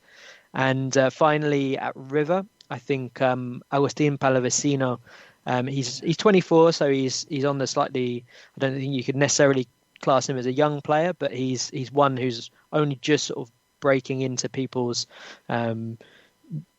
knowledge and awareness of his talents. But he's a lovely replacement for Nacho Fernandez. He can dribble, he just glides past players, he's got great vision, and I think this could be a tournament where he catches a few people by surprise, and people say, how have we not heard about this 24-year-old just yet? And he's also Eric Lamella's cousin, so some nice history with River already in the family. I thought he was more of a winger too, and we've seen him play a little more centrally at times for River. I've been a little surprised about everything we've seen from him, because I mean he was really hyped. They went after him in a big way. It took a while to get the deal done, and so far so good. He's lived up to it from what I've seen. I think he's a really promising young talent. Yeah, definitely. I mean, certainly he's so flexible that he can play wide. He can play as a number 10. He's the way that River tended to use him has been more of as a kind of 8 almost, in terms of just kind of fitting into those half spaces and having the protection of Enzo Perez. Him and Nicolas de la Cruz, who you'd associate them both more as kind of attacking midfielders, wide midfielders, but they kind of, because they've got that solid platform around, they can kind of sort of drift inside, and they're very hard to pick up, so it makes them good. And I think it'll also, just to throw one other River name in there, Federico Girotti, I think is a young striker who could break through. He's every goal he seems to score seems to be like a diving header, which is always pleasing. But he's coming into some good form, and there's just so many good young players at River that are worth watching. So River always a good side to watch it if in doubt. To finish it up, Tom, since the news of the day is revamp and changing things, is there anything you would change about the Libertadores to make it a better competition? Oh, yeah, that's a good one. I mean, I think I would go back. I mean, it wouldn't necessarily be a new development. It would be more kind of reverting to some of the previously established systems that they had there was of the two-legged final. Yes. I think that is something that made the Libertadores so special. Obviously great for the fans as well, but I think when you've got that one-off final, people tend to sort of clam up a little bit and just play not to lose. So the two-legged final, I think, was something that was great and something that I'd like to see more of. I mean, I think in general there is too much of a weighting towards Brazilian and Argentinian clubs, so maybe not giving them quite as many spots might be a good way of keeping the truly continental approach. But I think that's the main thing. I mean, you can find pros and cons of whether the shorter sort of 6 month tournament was better or worse. But I think the big one would be the two-legged final out of everything. Yeah, I'm totally with you on that. I hate that they went away from it, and I hated the last final. It didn't really appeal. If you weren't a fan of either team, it was not a fun watch. And the format, I think, was a big part of that. Tom, let everybody know, as you're following this tournament, as you're following everything in the Copa de la Liga in Argentina, where they can follow your work. Yeah, so you can find me on Twitter at TomRobbo89. Lots of stuff on there. There's I contributed to the Libertadores official site preview, which I would definitely encourage everyone to check out, because there's lots of great contributors there. Really great way to get up to speed with all the runners and riders there. And other than that, we've got some podcasts coming out on World Football Index, and there's also a piece on Lazaro, a young Brazilian player for Y Scout that I've done as well. So quite a lot of stuff for people to check out if they want to. Keep digging into that stuff and give us something to talk about other than the Super League and all the madness going on in Europe. Super League. The Super League, trademark / copyright / all of it. Oh man, Tom, thank you so much for the time. We really appreciate it. We'll talk to you again here soon. My pleasure. Speak soon, guys. Bye. Be good. Tom Robinson, make sure you are following him on all your socials. Make sure you're following World Football Index, Golazo Argentino. Check out that preview at the official Libertadores site. It was excellent with so many different people involved in it. If you want to get involved and understand that tournament a little bit more, that is your best place to start. It's going to be on the BN family of networks here in the U.S. You can get that through your streaming system, possibly, or you can get it through Fnatis, fntz.co/soccer down here. They have the BN Sports Connect stuff already embedded into the app, so all the games, you can watch it there in the Fnatis app. They'll have all of them, most all of them with English and Spanish commentary. There's a few that they don't get both.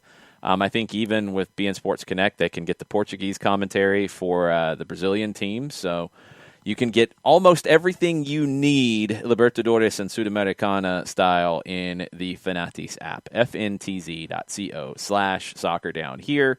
That is our affiliate link, and it benefits the show. And we thank you for those of you who subscribe and are a part of it. It was also nice to have a diversion from the Super League and all the stuff. League. Yes, that's what it is. All the stuff with that. But we can't avoid it forever, and we will get caught up on your questions. We'll get you caught up on your questions from Atlanta and Orlando, MLS Week 1, Jose Mourinho, all the things. It is basically fair game right now on the Twitch pitch.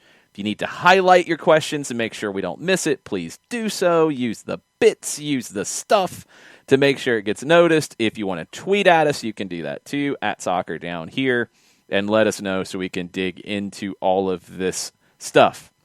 What do we have on Twitter about anything, John? It is fair game. You can go back to the match from Saturday.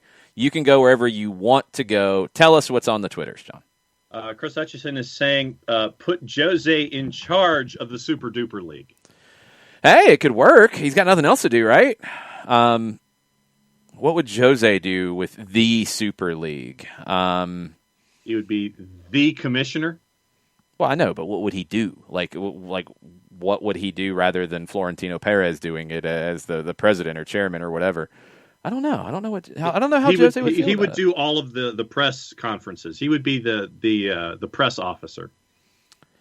Jose is not a mere press officer. Oh no, but he would be the voice. He would be the mouthpiece of everything coming from Florentino Perez and Agnelli and all of that. He would be the one who would be translating everything and all the he'd be like the front man for all the press conferences. Florentino Perez would have nothing to do with Jose Mourinho, I don't think, after the way it ended at Real Madrid. So, no, Jose was sacked this morning. Really surprising it was before the Cup final. That feels really weird to me. There's lots of things coming out. The Telegraph says that Tottenham re-signed Gareth Bale last summer against Jose's wishes. That was solely driven by Daniel Levy. You started to get some of the comments from Jose about different things, and the milk got sour a long time ago. Like, it felt like this was inevitable, but I'm surprised it happened today. Yeah. I don't really know why. I know there were the rumors early on that Jose refused to take training because of the Super League. That's been debunked pretty strongly by a lot of journalists. Now, until Jose comes out and says something otherwise, like, that's probably going to linger. I don't think that had anything to do with it, again, because it's been debunked by a lot of people. I don't know why. Otherwise, other than just you had a disappointing result. You have had a bunch of disappointing results, and you were going to do this anyway. Does this give you a better chance to win the Cup final? Do you get the bump going into the Cup final? I don't know. Maybe. We'll see how the players react. Are the players who maybe had gotten sick of the sourness from Jose, are they going to come out and ball out in the final because of the change? Or are you going to see a team that looks sullen because they're not happy that the managerial change happened? I think it's going to be the former. I think you will get a reaction from the squad because of this. Yeah. How big of a reaction, I don't know. But I do think that factored into the decision-making process, because otherwise I don't get it. We have an update on Alexandre Pato from Julia Poe on Twitter, columnist for the Orlando Sentinel who covers Orlando City. Club confirmed this morning he suffered a lower body injury in the match, won't require surgery, no official timetable on his recovery at the moment. Julia will keep updating as they go on this. They're not really giving you a whole lot of information. Lower body injury, I mean, could be 1,000,001 different things, but no surgery is good. Yes. That looked bad upon the replays that we got, because he was jumping over the tackle from Ibarra and caught like part of the ball, so he landed awkwardly. I thought he had done some real damage to his knee. If it's a hyperextension, if it's a sprain, okay. It's still not good because of his injury history, and you got to worry about that, but no surgery is a good thing for Alexandre Pato. All right, and since we're in the Atlanta United portion, there are some other comments about the Super League, but since you mentioned the Atlanta United update with Orlando City, Under the Weather says, loved how we controlled the game. So how would a back three of Franco, Robinson, and Walks change the way the midfield looks and operated? Really looking forward to the tactical battle with Philly in CCL. In the Philly series, yeah, it can work, and it can allow Sosa to then play into the midfield, and maybe Sosa and Barco in those midfield spots, which I kind of like that idea. In general, you won't play three center backs, because that would keep one more player back than you need to. If the other teams are going to play a 4-2-3-1 or a 4-3-3, you're going to play a 4-3-3, and you're going to play two center backs. So ultimately, you would expect that Alan Franco replaces Anton Walks. Walks has been great, but you brought in Franco for a reason, and I think ultimately that's what will happen. But when you go to three center backs, because the opposition is going to come in and play two forwards, Anton Walks going there instead of Sosa, I think can make the team better, because then Sosa can push higher into the field, and he can do that, and he's done that during his time at River. He has played as an 8. He's best as a 6. No question about it for me. He's best as a 6, and we have people shouting about Sosa! Sam Williamson. He's been outstanding. And he's been really good on the ball. His passing is outstanding, and he can get a little nasty in the challenge when he needs to as well. I like the combination that you get out of him. He's going to go for a lot of money to Europe at some point. Maybe even the Super League. The Super League. Yes, that's what I just said. That's what it is. We know. He's going to go to Europe at some point because he's that good. But I don't think you'll see three center backs on a regular. And I don't think that was what the questioner was implying. But against Philadelphia, I'm intrigued by that idea, because we know they're going to play a 4-4-2 diamond. You know you're going to play 3-4-3 against that. Maybe you do change it more. Maybe you do go 3-5-2 in that one to get an extra midfielder because of their diamond. Maybe you do shift that around. That's going to be a fascinating one tactically. But Walks' strong play, getting Franco integrated into the team now that he is eligible to go. He was on the bench on Saturday. And getting Sosa higher up into the field in those situations could be a really intriguing way to make things work. And it just gives Gabriel Heinze one more weapon to work with. And it's very exciting to have that. He will be very happy about an additional birthday present. Today is Gabby's birthday, so happy birthday, Gabriel Heinze. Happy birthday. Keep up the fun work, because I'm enjoying watching this so far. Jason Nix on the flip side of that. Week 1, MLS in the books, and just as everyone thought, Montreal and DC are on top of the East. As Ricky Ricardo said, the CCL teams did not impress. I wonder if there was a bit of a hangover. Toronto didn't look good. Toronto's had a ton of injuries, too. They did not look good against Montreal. DC and New York City will come back to in a minute. I've been down on New York City really most of the offseason. That has not changed. They were not good. DC was better than expected, and their fitness was better than expected after Hernan Losada's comments, but they weren't exactly lighting it on fire. New York City was bad. New York City is not very good, and that's a problem for Ronnie Dyla because they expect more than what they're getting right now. Columbus, Philadelphia, it's a scoreless draw. Both teams were looking a little peaked, a little tired. Mm-hmm. Yeah. It's tough. Balancing it is tough, and we'll see what these teams do this upcoming weekend as they get ready for the quarterfinals. Do they rest players? Do they try to rotate? Or do they try to build momentum? I'm really curious to see it. I didn't think fitness affected Atlanta as bad as it did maybe some others. I wasn't worried about them falling off late in that game against Orlando. I think they handled that pretty well. I think actually Orlando looked like they were struggling late more than Atlanta was with fitness. That's fine. I think that was just a draw because it was a draw. It was two good teams. Some of the others, not as good as you might think they would be. I think some of it is down to the schedule with CCL. Jason continues. He says, I'm a little surprised at all the love that hashtag Unite and Conquer are getting after a fairly boring match on Saturday. Very concerned about the offense. Attack seems so impotent. What do you want them to do? That's the thing I want to get into with this. I wasn't bored, by the way. And if we're just going to say that goals are exciting and nothing else is, you're not going to be happy a lot of times with the sport as a whole. I didn't feel like it was a boring game by any stretch. The attack needs to be better. Said that since game one. You need better play in the final third. It's too tentative. I think you're not getting some of the runs forward that you need.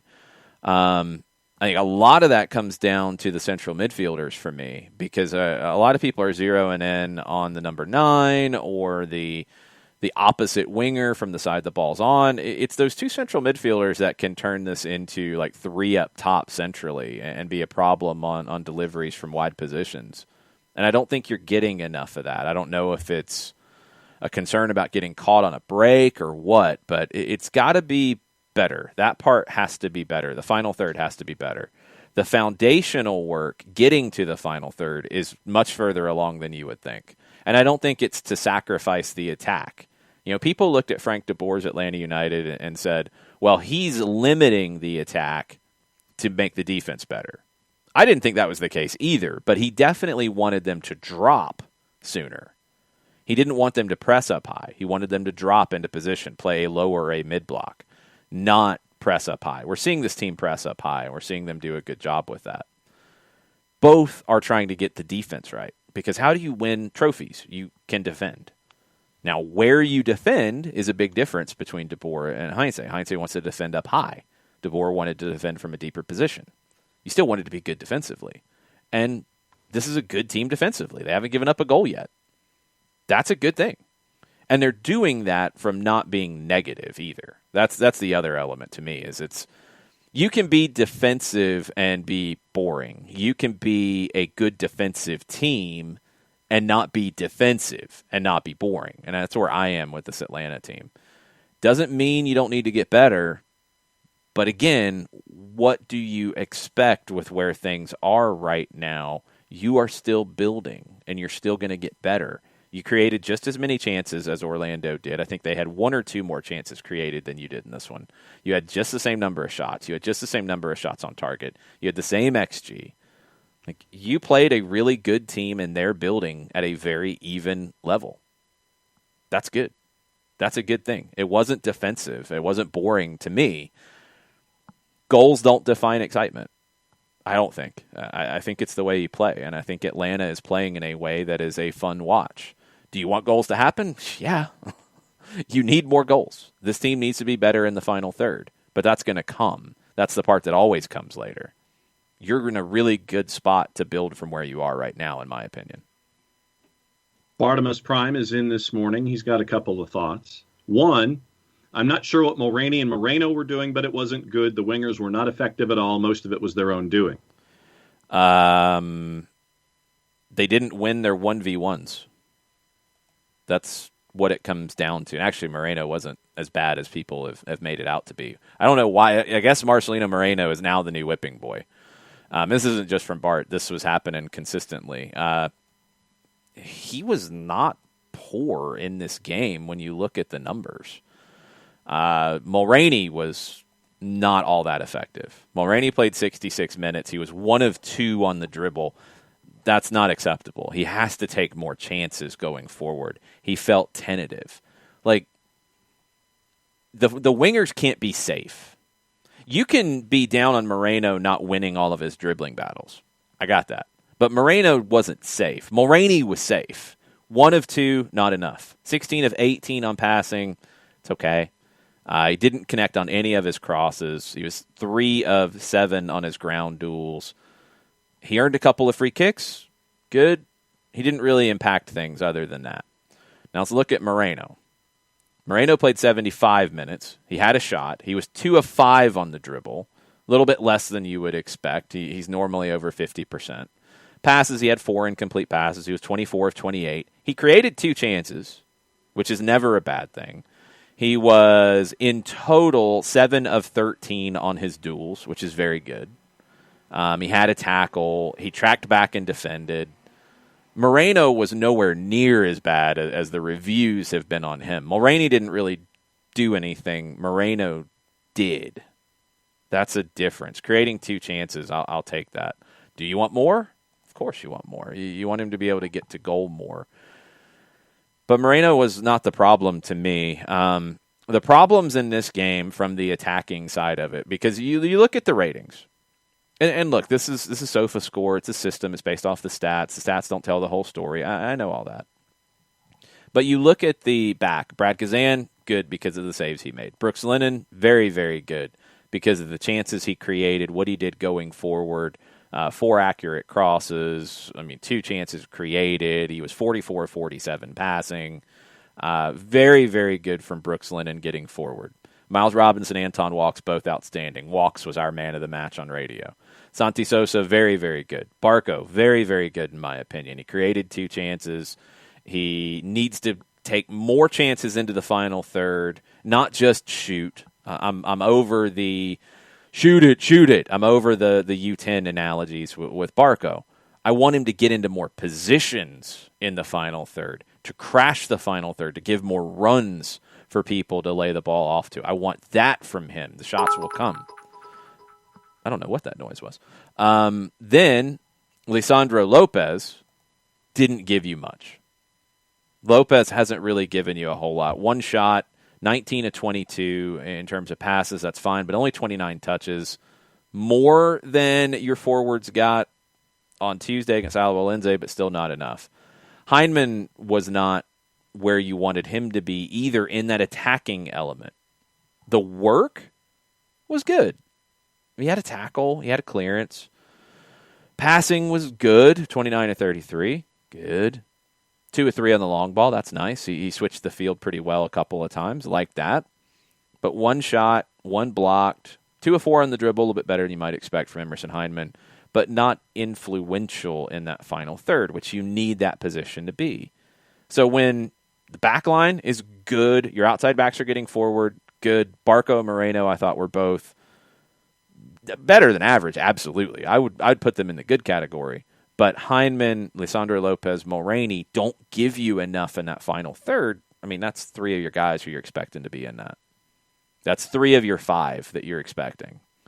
And you need more than that. So do we see Jurgen Damm start in the next match over Jake Mulroney? I'd like to see what that can look like. I do want to continue to see Barco. And for now, Hyndman, they're going to keep pushing Hyndman. He's got to perform better than he did here. He's got to continue to perform better than we've seen. I think he's been, like I said about the Alajuelense games, he was fine in game 1. He was better than fine in game 2. He was worse than fine here.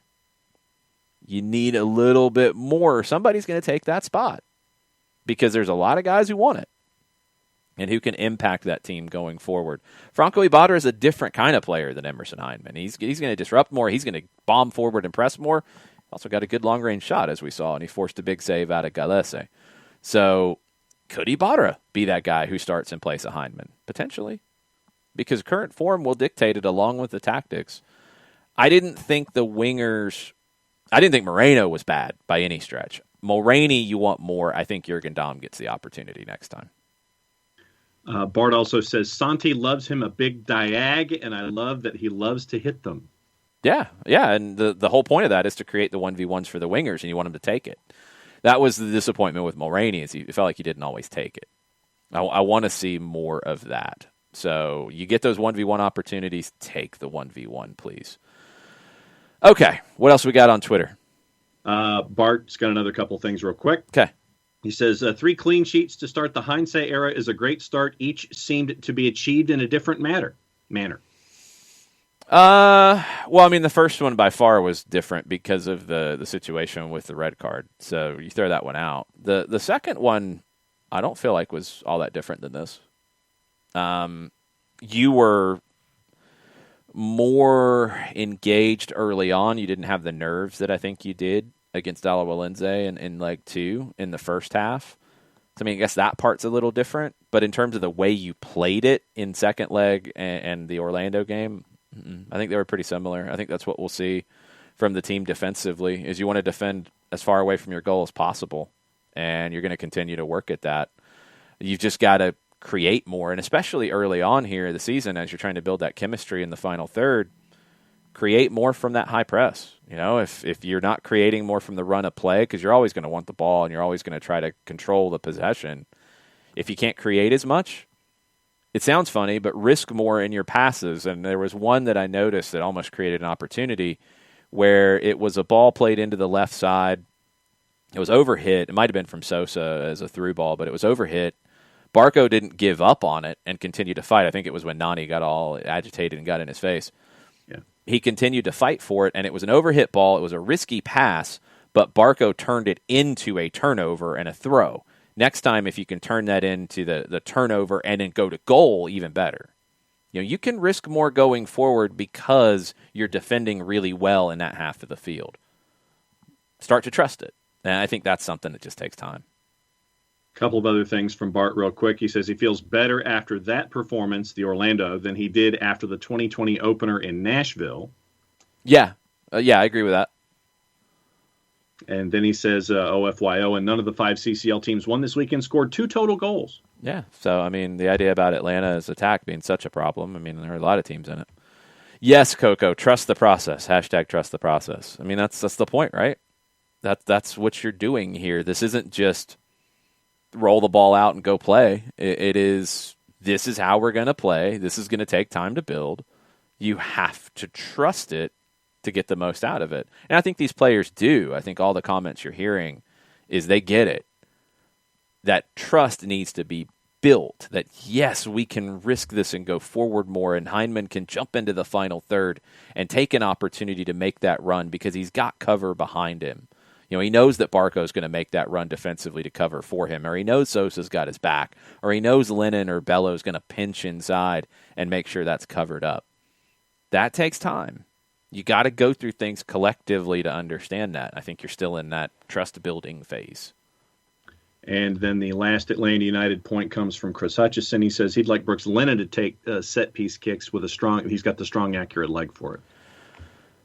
Free kicks on goal, that would be one we haven't seen Lennon do as much. But ones that are across, we have seen Lennon take a lot of those, and I'd be fine with that. I haven't really seen him in his career take free kicks to goal. I'd be curious to see that. Everybody's excited. Ricky Ricardo posted Tito Villalba looked good in Paraguay this weekend. He had a good goal. He's finally healthy. I mean, it's been like stop-start for him at Libertad so much. Libertad fans were angry at his performances for about a year. And no joke. Like, go and do a search from about the end of last year about Tito Villalba at Libertad. It has not been sunshine and flowers for him at Libertad. I maybe just because it's like peeking in, peeking out at what's going on down there, but no, the idea that like, oh, he's been so amazing there, and why did he go? Why did he leave? Why would you let him go? And why wouldn't you keep him over these guys? Go ask a Libertad fan, and they would have packed his bags a few weeks ago. Yep. I hope he's healthy, and I hope he can continue to play well, but he hasn't played well for most of his time there, and he's been hurt a lot.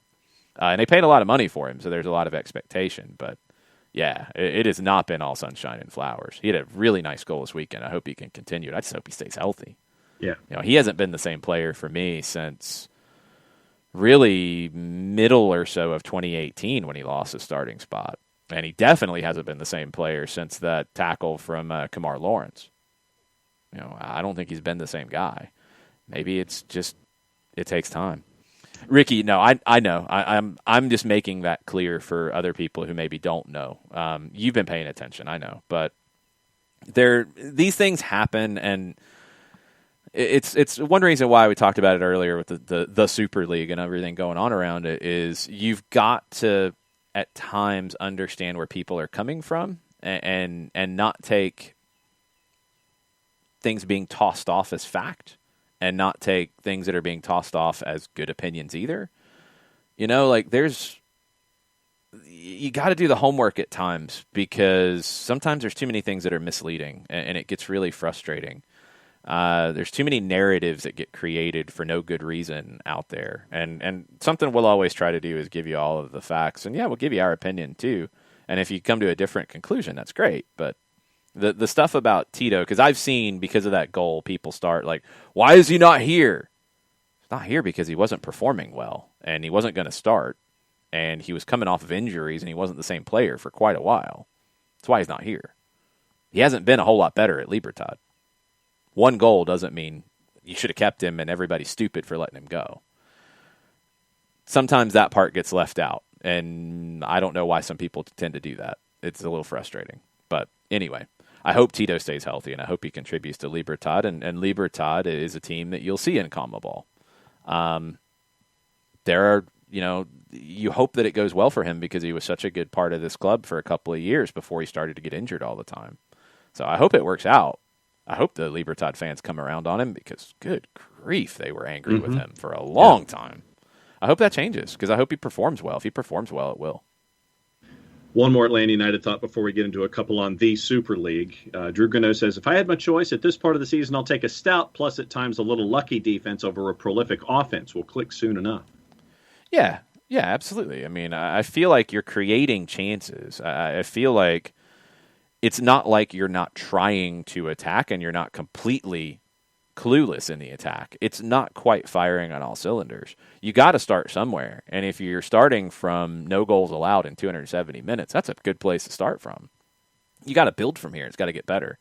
That's the whole idea. Work, make mistakes, learn from the mistakes, go forward. Those are the things that have to continue for this group. And everybody seems bought in on that. So I don't think that's an issue. How Now Brown Cal is in. And he says, hey, SDH, what's different about the Super League is the $4 billion upfront from JP Morgan. Discuss JP Morgan's role in this, not just a quiet partner. International finance and football are a team in and of themselves. Questions? They want to make money, I'm assuming. I mean, I don't think it's all that complicated. Is they see this as an opportunity to invest in something and make money. So that's why they're doing it. Yeah, that's different. That's different. It doesn't mean that like the Premier League was this, virtuous thing breaking away from the Football League either. Let's these clubs have all looked to make more money historically, before American owners, before a lot of things. JP Morgan looks at this as a business opportunity. I don't know what else they would be. I mean, I don't think they have some underlying idea of let's ruin the sport. Yeah. Why? Because we can. Yeah. No. This isn't a Rocky and Bullwinkle sketch, okay? No, they want to make money. That's it. And yes, they're putting up money to try to make money. Isn't the saying you got to spend money to make money? Spend money to make money. Well, that's what they're doing. So they're trying to entice these teams to do it. And look, at Barcelona, that's probably a big enticement because they got bills coming, and they need that money. Other clubs, probably, they need that money. Why do you think the Serie A was looking at trying to sell their rights? They ended up balking on it because they couldn't agree to get these things done. But why were they trying to sell a portion of their broadcast revenues up front? Like sell it to an outside agency because they needed the money up front. I mean, JP Morgan's taken advantage of an opportunity. Maybe that opportunity wasn't there in 2017 or 18 or 19. It's there now. And they've got the money to entice these teams to do it. And then JP Morgan expects to make the money on the back end. The clubs expect to make more money too. Everybody expects to make more money than they're currently making. That's why you would do it. There's no evil intent of wrecking fans' emotional states by doing this. No, they think they can make more money, period. That's their motive in that. Is that the right motive? That's for a lot of other people to decide. But is that the motive? Yeah, I think so. Will asks who gets the Super League rights in the U.S. There's going to be a big bidding war for it. I mean, the idea that people won't bid for it, no. There's going to be a big bidding war for it. I don't know who gets it. I could see it being, and now this is where, we've talked about it from the MLS perspective, where I think having games on broadcast TV like this weekend is very important. For something like this, no, they could take Amazon's money. They could take Netflix or Hulu's money or whatever. Like they could take something like that, a pay-per-view or an over-the-top. I don't think it would be pure pay-per-view ATL UTD1. That's a little much, but could they take an Amazon's money that maybe where a league would say, no, we need the exposure of being in more traditional, TV markets? This thing, they feel like they're big enough to do that. So it will be all about the cash. Whoever comes up with the most money will get it. Yeah, the first thoughts for me with the Super League were the Amazons, the Netflix, the over-the-tops. That was the first thing that popped into my head is somebody wants to make a big splash on an international scale, and you're a streaming service, you go after the Super League, and that would be your first splash into something like this. Amazon was absolutely the first one that I thought of. Alexander Sefrin, another quote about the Super League, he did leave the door open for clubs to return to their competitions. He said, they are not banned from European football forever, but the way they acted was wrong. Even without a big IQ, people know it. Adds, the threat of the Super League is a strange way of negotiating. That last part's interesting. That's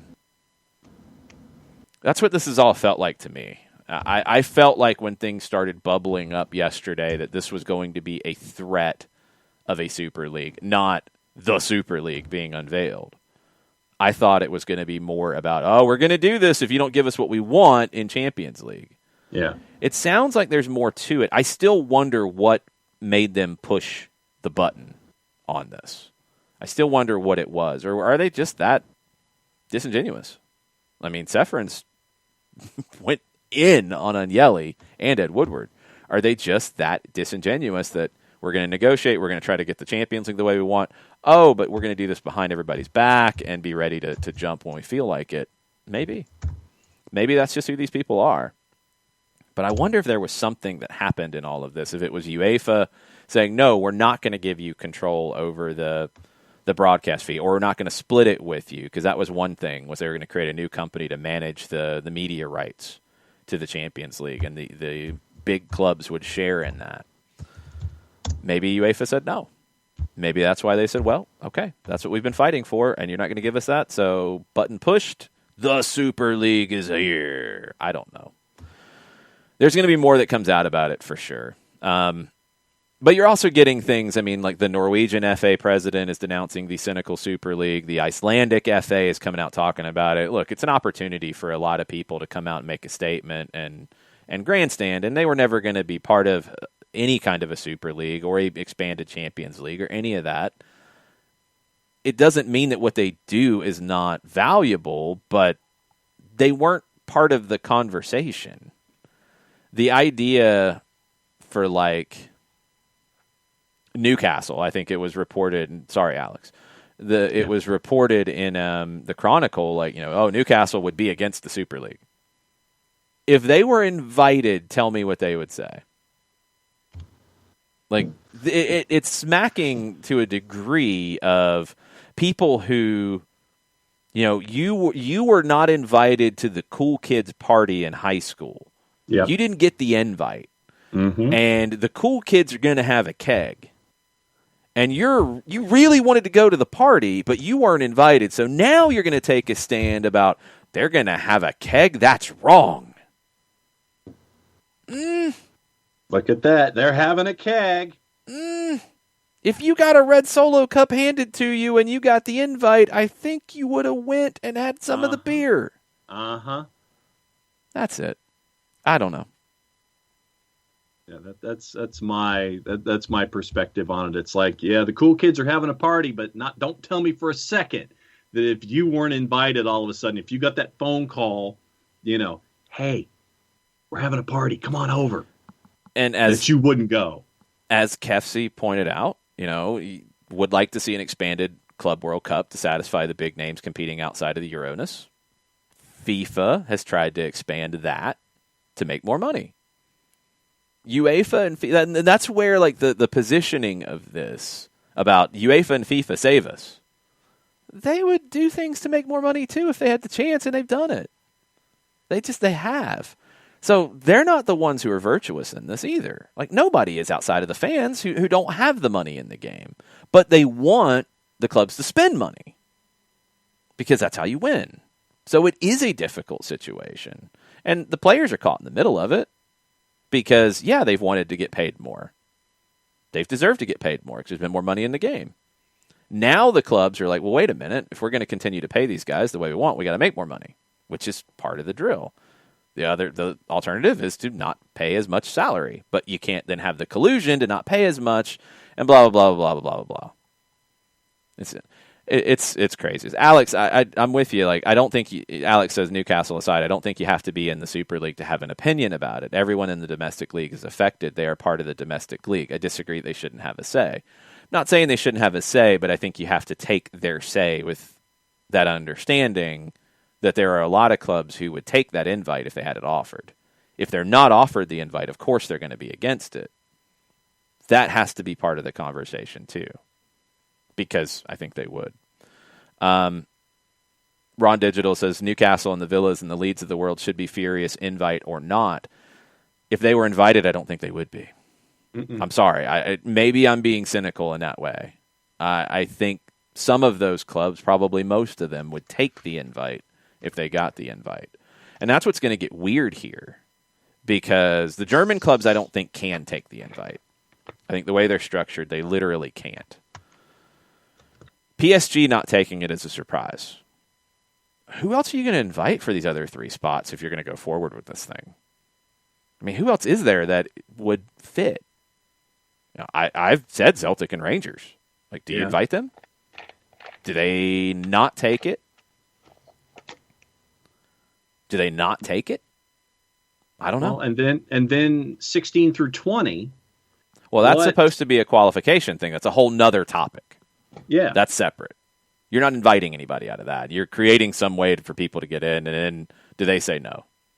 Do the German club say, well, we're not going to join it this way because we can't, but if we can qualify and we get in, then we're going to take it? Like, I don't know. I don't think they could do that either, but Byrne points out Bayern were invited. They did say no, not because they're saints, because there's structures in place that prevent it.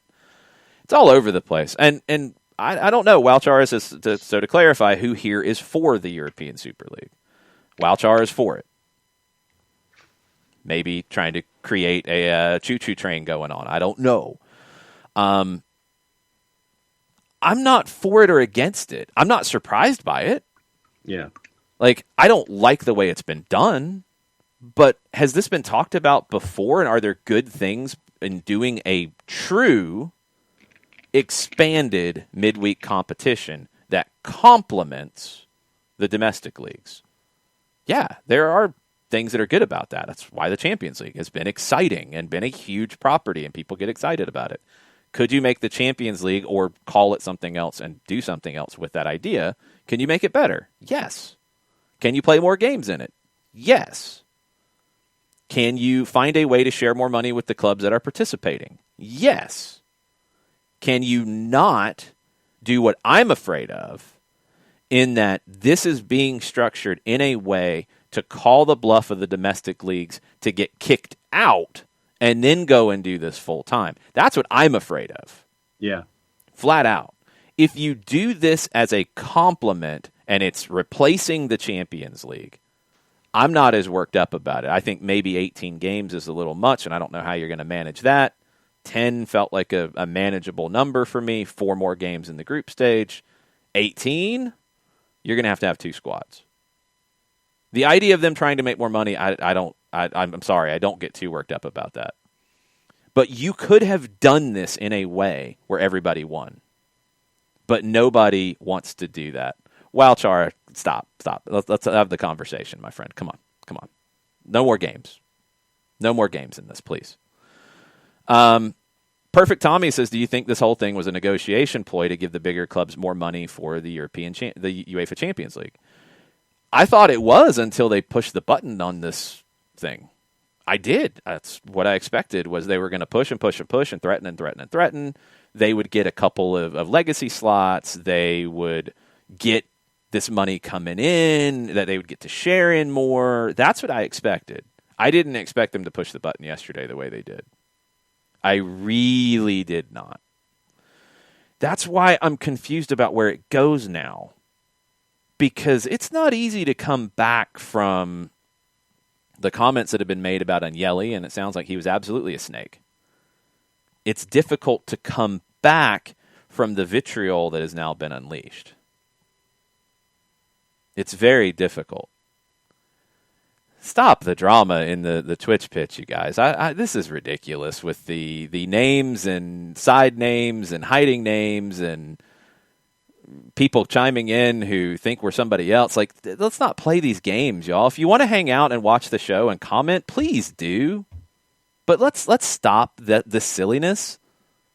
You know, I mean, stop. Por favor. Grow up. People are here to have a conversation about the game. We converse with everybody about it. We've conversed with you, Thin Plot. Even though you blocked me on Twitter and then wanted to talk trash after you blocked me. You want to hang out and watch the show and comment, please do. But let's not play games. This is dumb. Let's be adults, just like UEFA needs to be adults. These teams need to be adults. Let's be the adults that we are, please. No more of this nonsense. All right, let's get to the real stuff here with this. Johannes points out, if they stay in the domestic leagues, if players are allowed to compete in national team competitions, at what point will doctors or medical people step in? The wear and tear doesn't seem to be sustainable. If you're playing 18 games in a group stage in the Super League, you're playing 34 to 38 games in league play. Math, that's a lot. That's 56. 56. Max. That's not including cup competitions domestically. That's not including national team games in a year. You're getting, what, into the 70 games a year for a player? Mm-hmm. Nah. That's not right. That's why the 18's too much. But this is my fear here. This is my fear with this. It's not about the 18 games. That's a bluff because they want to get kicked out of their domestic leagues and then try to be the good guys on the other side of it. That's my fear, is they're trying to get kicked out. Yeah. We'll see. To that point, Tafka says when you cut the top few teams off the league and everyone looks at what's left, in quotation marks, with a sour disposition, it's proof your league has considerable problems of its own. Say that one more time. When you cut the top few teams off the league and everyone looks at what's left, in quotation marks, with a sour disposition, it's proof your league has considerable problems of its own. A little overstated. I mean, you're going to have top teams that drive it. You just will. That's real, and that's not crazy. I do think it was really odd to me that one of the main things that angered people on the English side about it was then the fight for fourth place doesn't mean as much. That's where I'm like, your league's got more issues. If we're getting more worked up about the fight for fourth place than anything else to qualify for Champions League, that's just this expansion of things. You know, I mean, I think that's what people got frustrated with Arsenal about for so long. It was just get into the Champions League. That's a good year. Get into the Champions League. Can't compete to win the title, but get into the Champions League and you've been successful. Now you can't even get into the Champions League, but you can be involved in starting your own league, which is pretty cool. It's one way to do it. Tottenham, we're not even going to talk about Tottenham, who is here when they haven't won the domestic league since like 1961, if I remember right. Sounds right. Boo. Again, I don't know how you put the genie back in the bottle here, folks. Yeah. Because you're not going to ever magically make the other 14 teams outside of the Big Six. You're not going to magically make them mean more than the Big Six. The Big Six mean more because they have the money and they have the best players and they have your attention. Do the other 14 need the Big Six? Yes. They 100% do. And that can't be hidden either. It just can't be. Because they need that.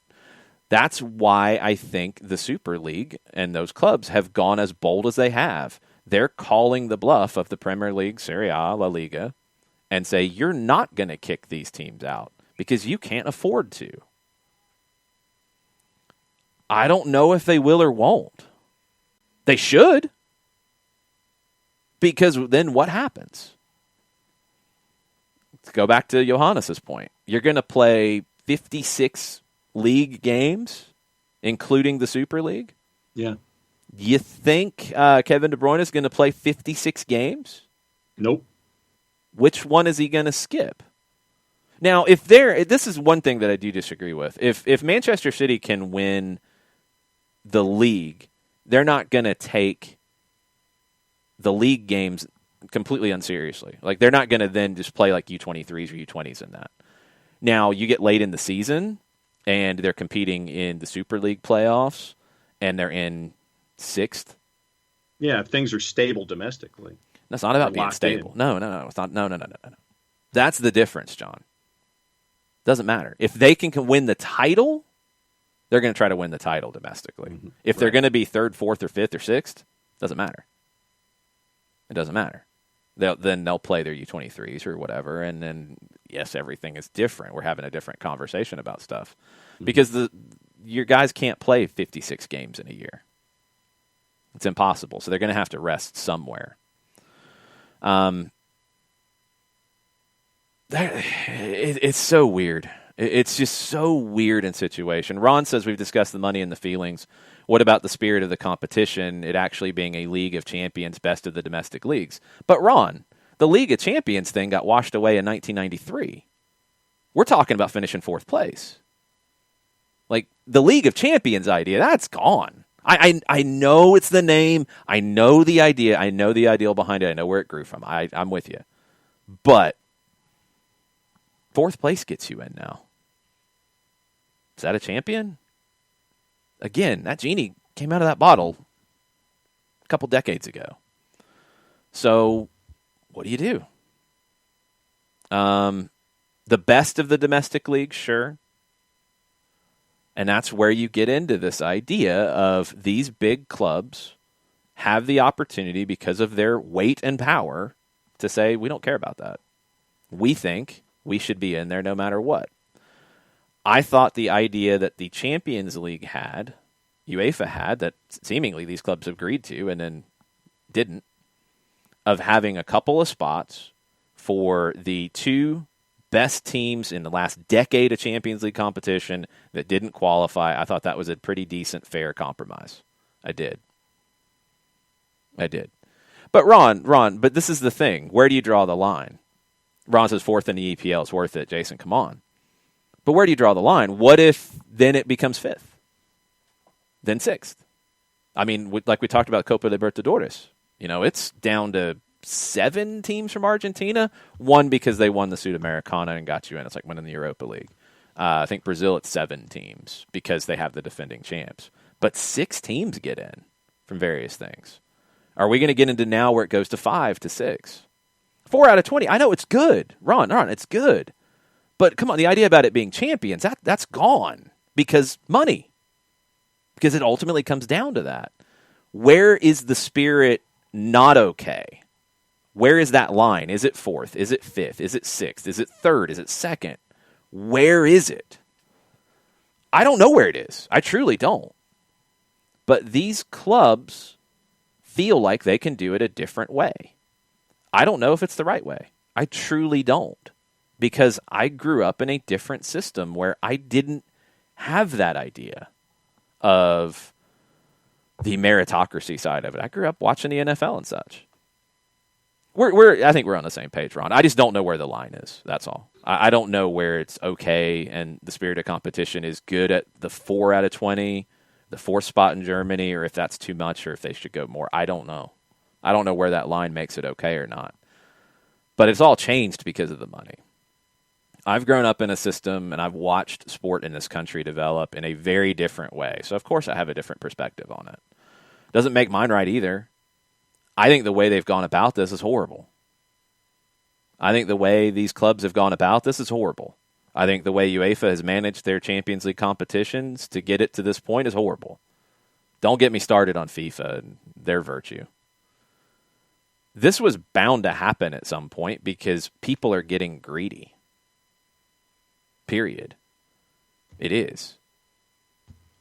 But I think at times we're jumping to things that are outdated. The meritocracy idea. I mean, let's be real. Like, from a promotion relegation standpoint, as some have brought up, these clubs aren't threatened with relegation. So we can throw that to the side. The opportunity to qualify for Europe, well, when it gets back to the partners who are going to put the money into this competition, do they want to see a Leicester qualify over an Arsenal or I guess a Tottenham is a draw? Tottenham's got the money to throw around. Tottenham's the one who doesn't fit to me. Arsenal has a worldwide following a lot more than Tottenham. Sorry, Tottenham fans. But they've got the money.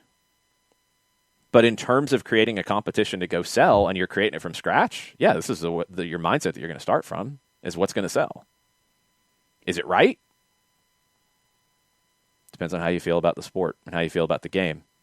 Is it this like crazy, horrible thing that's going to ruin the sport? No, I really don't think it is. It's going to change it. Where it really gets to where we're breaking things is if these clubs do not participate in their domestic competitions. They are pushing the envelope, and I really, truly think they're pushing it to try to get kicked out of their domestic leagues. I totally do. That's my where my head's at. That's the part I don't like. Yeah. I think 18 games and trying to do it this way, they are trying to get kicked out of their domestic leagues to go do their own thing. Mm-hmm. And that part, no, I have nothing with that. Revamping Champions League and making it better and adding some games and maybe protecting some legacy clubs and stuff like that. I'm not as bent out of shape on that side. But if you've got these clubs not playing domestically, that doesn't help the game. That does not help the game. And 18 games is too many to be able to do that effectively. That's why I think they're trying to get kicked out. Yeah, Domer is, as a big Chelsea fan, he's going to light up Chelsea as much as anybody today, and he says the EPL should boot out everyone involved. The EPL can't afford to do that, though. That's the problem. I understand the sentiment, but I don't think they can really, truly afford to do that. I don't know how this is going to go. I really don't. I really don't know how you solve this. I think it's more than just nothing. But I don't know how it gets fixed. There's going to be a lot more from it it's going to continue to come out. You've got governments involved. The Italian Prime Minister has said the government's closely following the debate around the Super League project, strongly supports the positions of the Italian and European football authorities to preserve national competitions, meritocracy, and the social function of sport. 100%. You've got all the supporters groups coming out against this. Jean-Michel Aulas of Lyon, their chairman, says the Super League doesn't have any popular support because it promotes money against the spirit of fair play in a time where we need to be more united. 100%. How do you fix it now? Because that genie is way out of the bottle now after this. I don't know how you fix it. It's going to take a lot of work. Go ahead, Jarrett. Thank you for coming back. What about... Yeah. So what about the fact that, and I understand the sentiment, and I've seen it about, kick the teams out of the leagues, because I understand the emotion that comes with that too. If you're England though, and you are without the Big Six, I have to ask what you think that TV contract's going to look like on the next run around. Mm-hmm. Yeah, I mean that's going to change the way a lot of teams there play. Like, yeah, because what was it like? Burnley won 3 games, got relegated, and walked away with like over 70 million. Yeah, that's not like you're not going to get those kinds of numbers. Without the Big Six tied to it, it's going to change the way it's going to. And I know we've talked about knock-on effects, but that's a hell of a knock-on effect. And it's not just them; it's France. France has got their own problems with contracts as it stands without this. Well, that's the French though are not in the same situation because nobody's left. Now you could have PSG rated for players. Then it's going to be up to PSG to sell, or you're going to let Mbappe play his contract out, and then you get into those spots. Gus Macker says the EPL would survive if some of these clubs got relegated. Change is constant in those leagues. No, it absolutely would. That's not it that it wouldn't survive, but it would be dramatically different. And if you don't have them in the league from a kicked out perspective rather than a relegated perspective, they're not going to.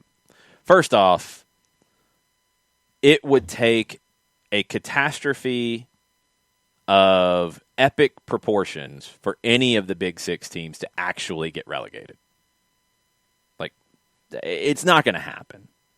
It wouldn't happen before any of this. Now, they get kicked out of the league, then we're talking about how does it change TV rights going forward. That's where we're having a different conversation. Would there still be a Premier League or however you reshuffle things? Yeah, absolutely. They're not going to have as much money tied to it, though, if you don't have these teams. And that's it. And Ron says it. Kick out the Manchesters? Ha, ha, ha.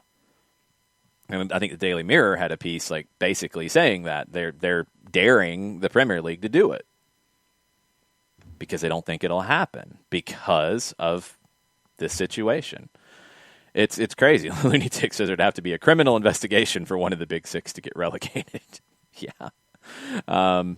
Maybe there'd have to be a situation like we saw with Dinamo Zagreb. Who knows?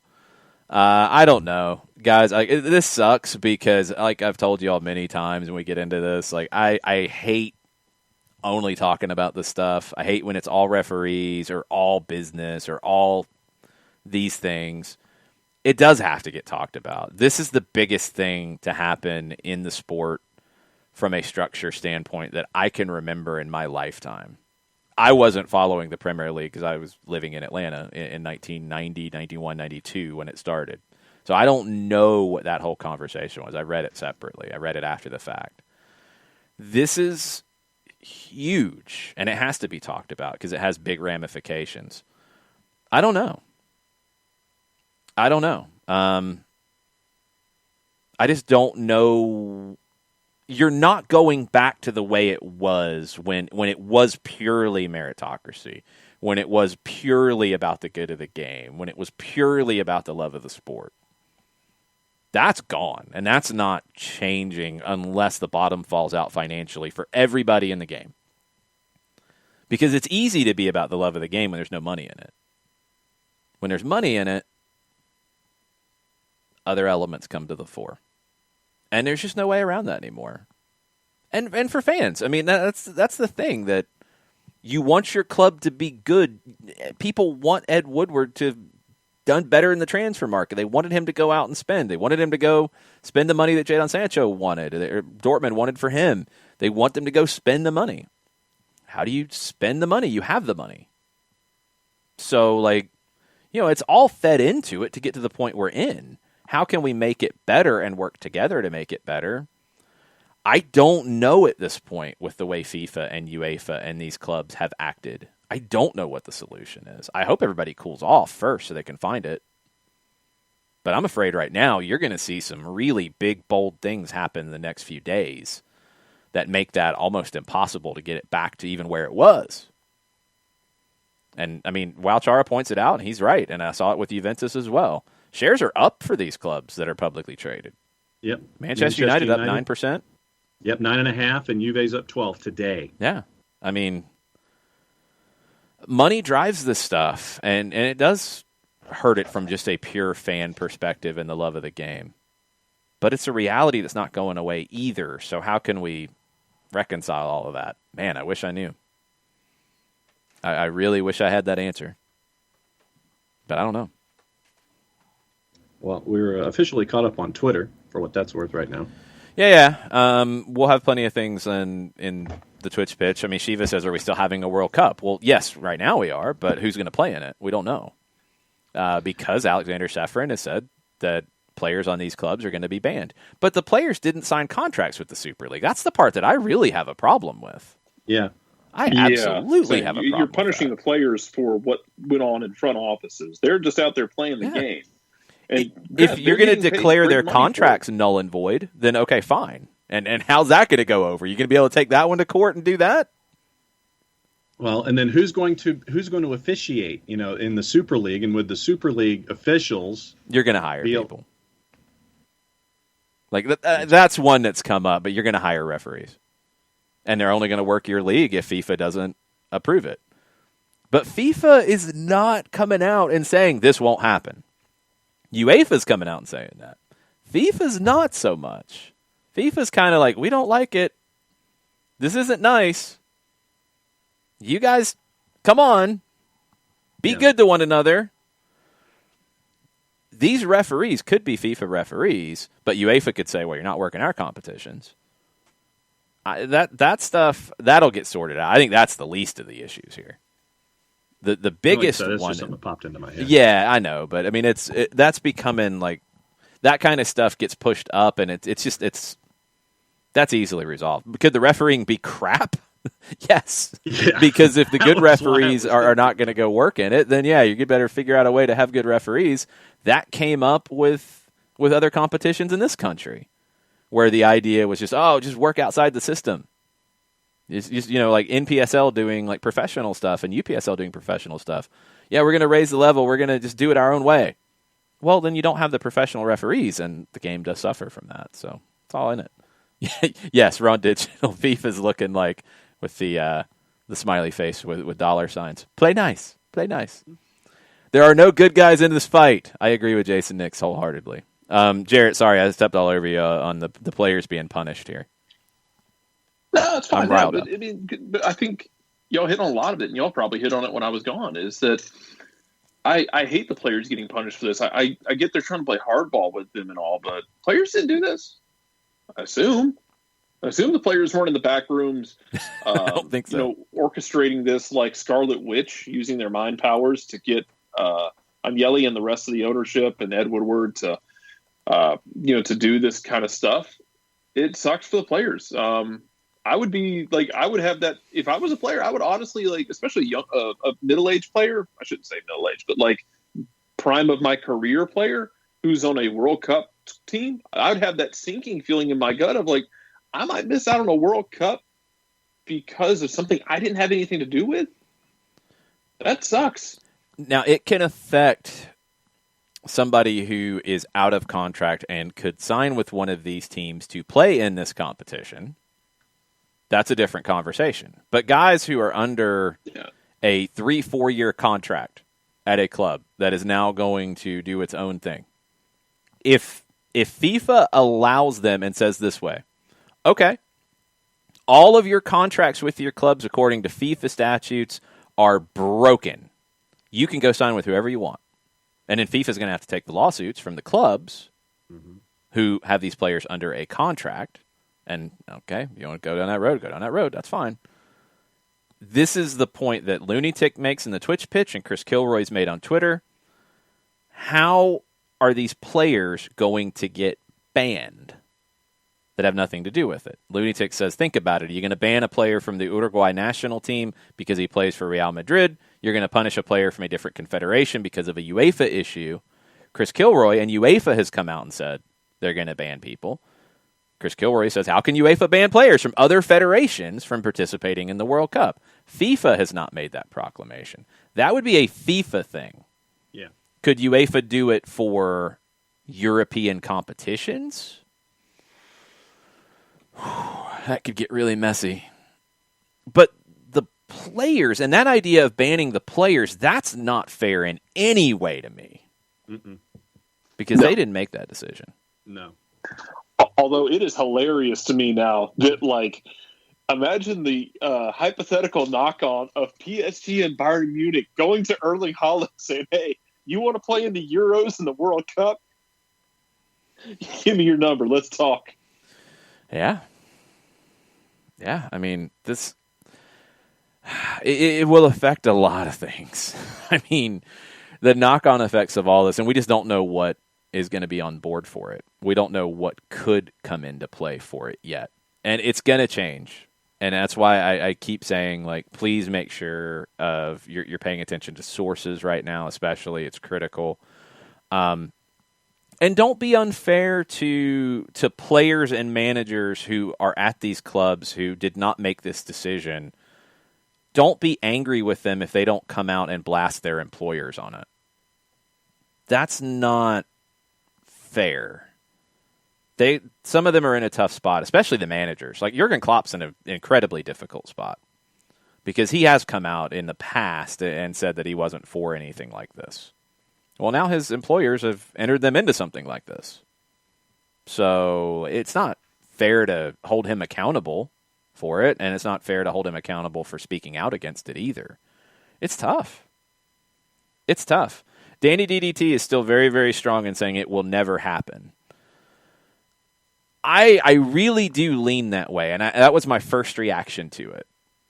My first reaction when the talk about it being announced yesterday came up, I was like, no, it's talk. It's to get what you want in the negotiations. It won't happen. Mm-hmm.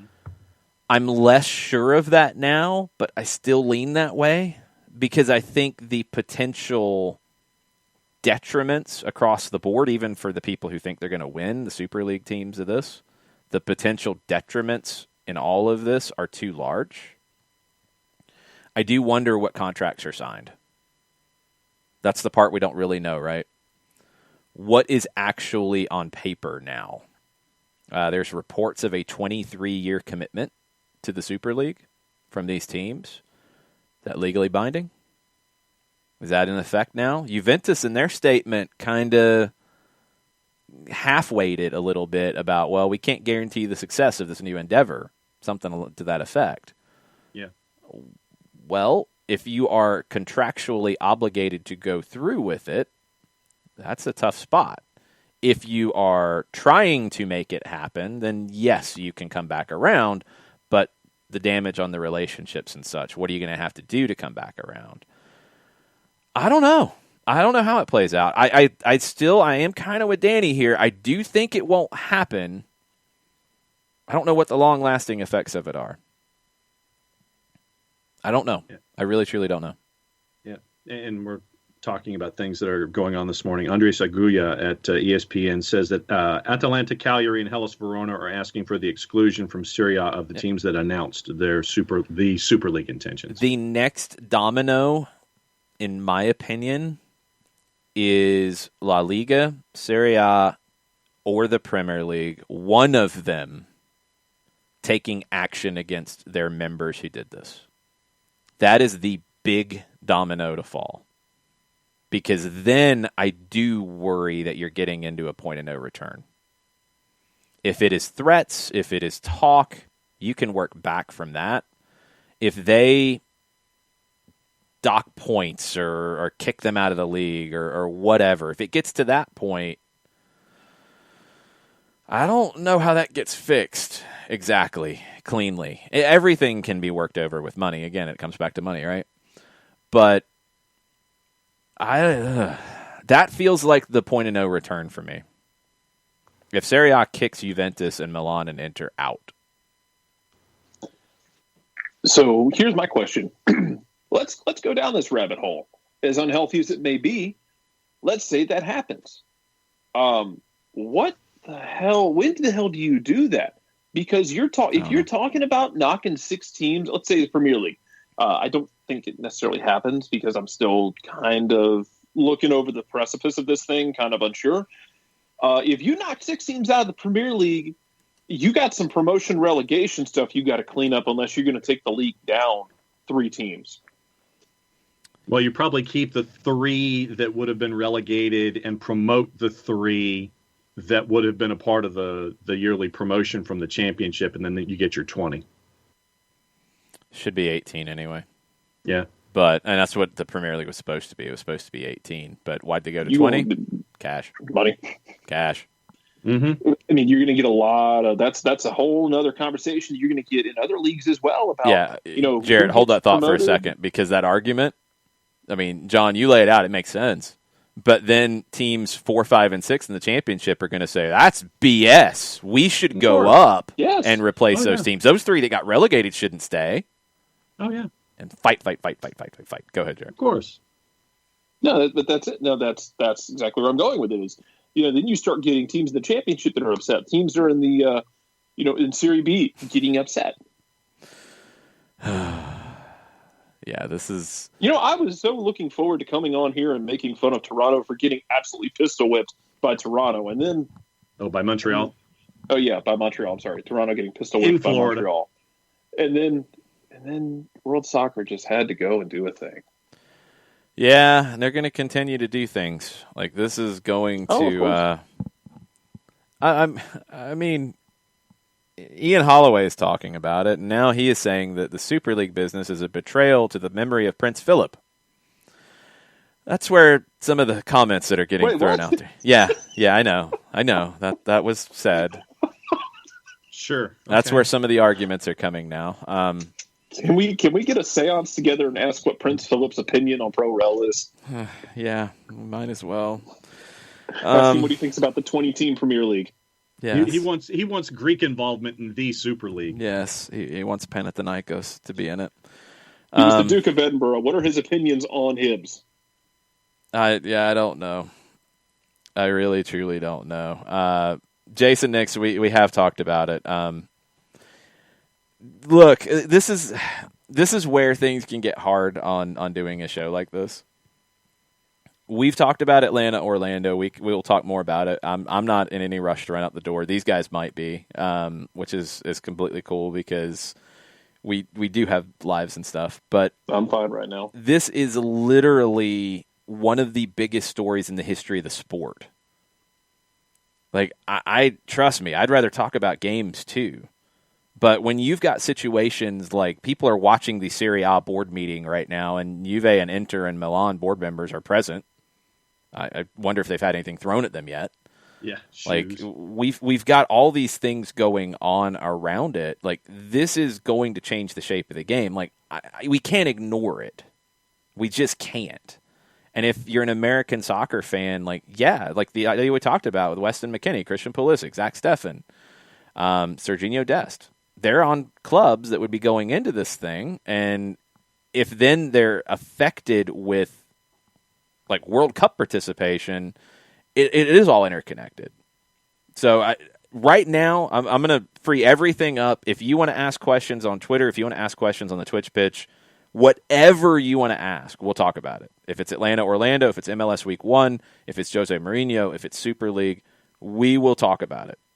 No question. We'll talk about any of it right now. But I don't think we can ignore this stuff either. It's one of those days. It just is. I don't know how all this shakes out.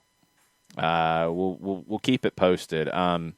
one more quote on it before we get back into questions from the Twitch pitch. Fabrizio Romano has this. This is from Karl-Heinz Rummenigge, who is now on the UEFA committee, it sounds like, leader of Bayern Munich. FC Bayern did not participate in the planning of a Super League.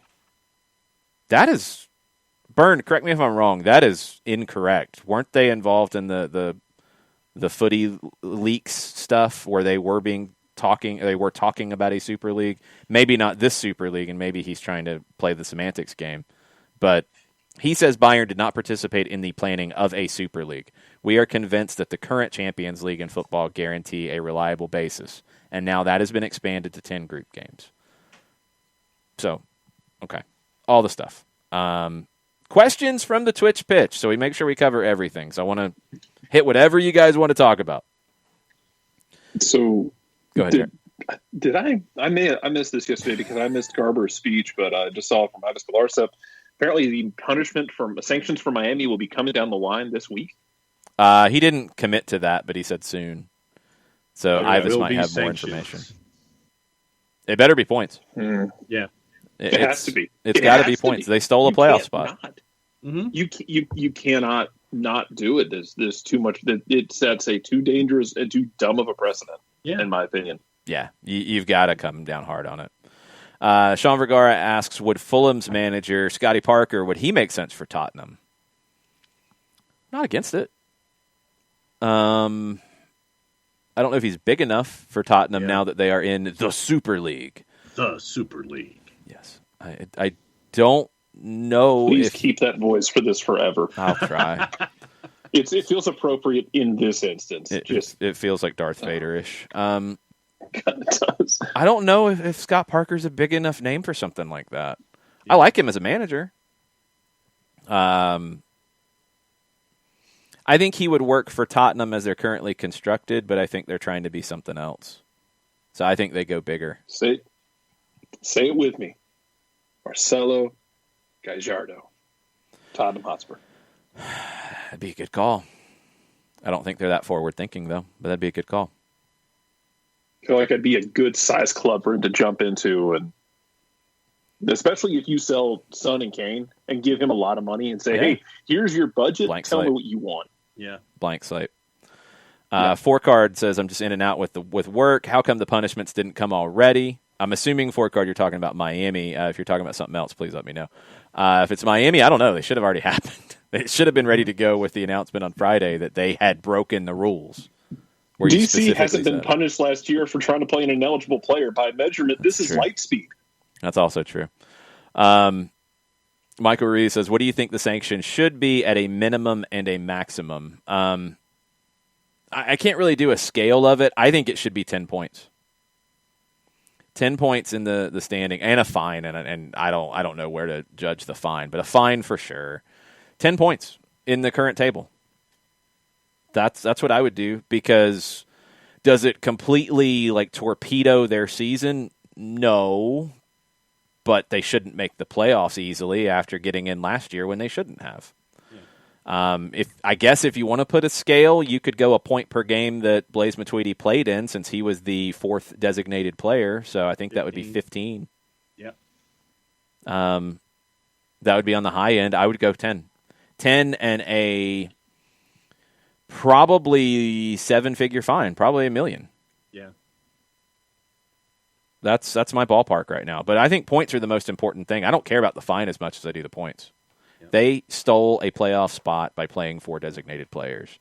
Mm-hmm. Their ability to get into the playoffs this year should be restricted. I'm not going to ban them from the playoffs. This isn't like a bowl ban like college football. I'm not going to do that. But I'm going to make it really hard for them to get there. 10 points is the number I would go to. Yeah, I would have gone 15, 1 per. Go ahead, Jarrett. 10 points is also what Rangers got penalized in 2011, 2012 when they went into administration. Basically bankruptcy. Okay, well, there's a little bit of precedent, kind of, sort of. Talking about Tottenham's manager, this is a good call from Four Card, Rafa Benitez. He would fit. That feels really on the nose. It does. It really does. And he's back, too. Damn, that's a really good shot. I love that. Yeah, I actually do, too. I think that makes sense. Revolving Sauce says they would have gotten Arsenal fans on board with the Super League if they had barred Spurs from ever playing in it. Would have gotten some goodwill for this idea.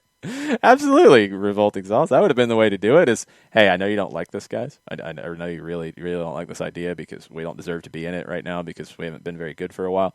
But here's the thing. Those guys over there, Tottenham, they'll never play in it. You want to go now?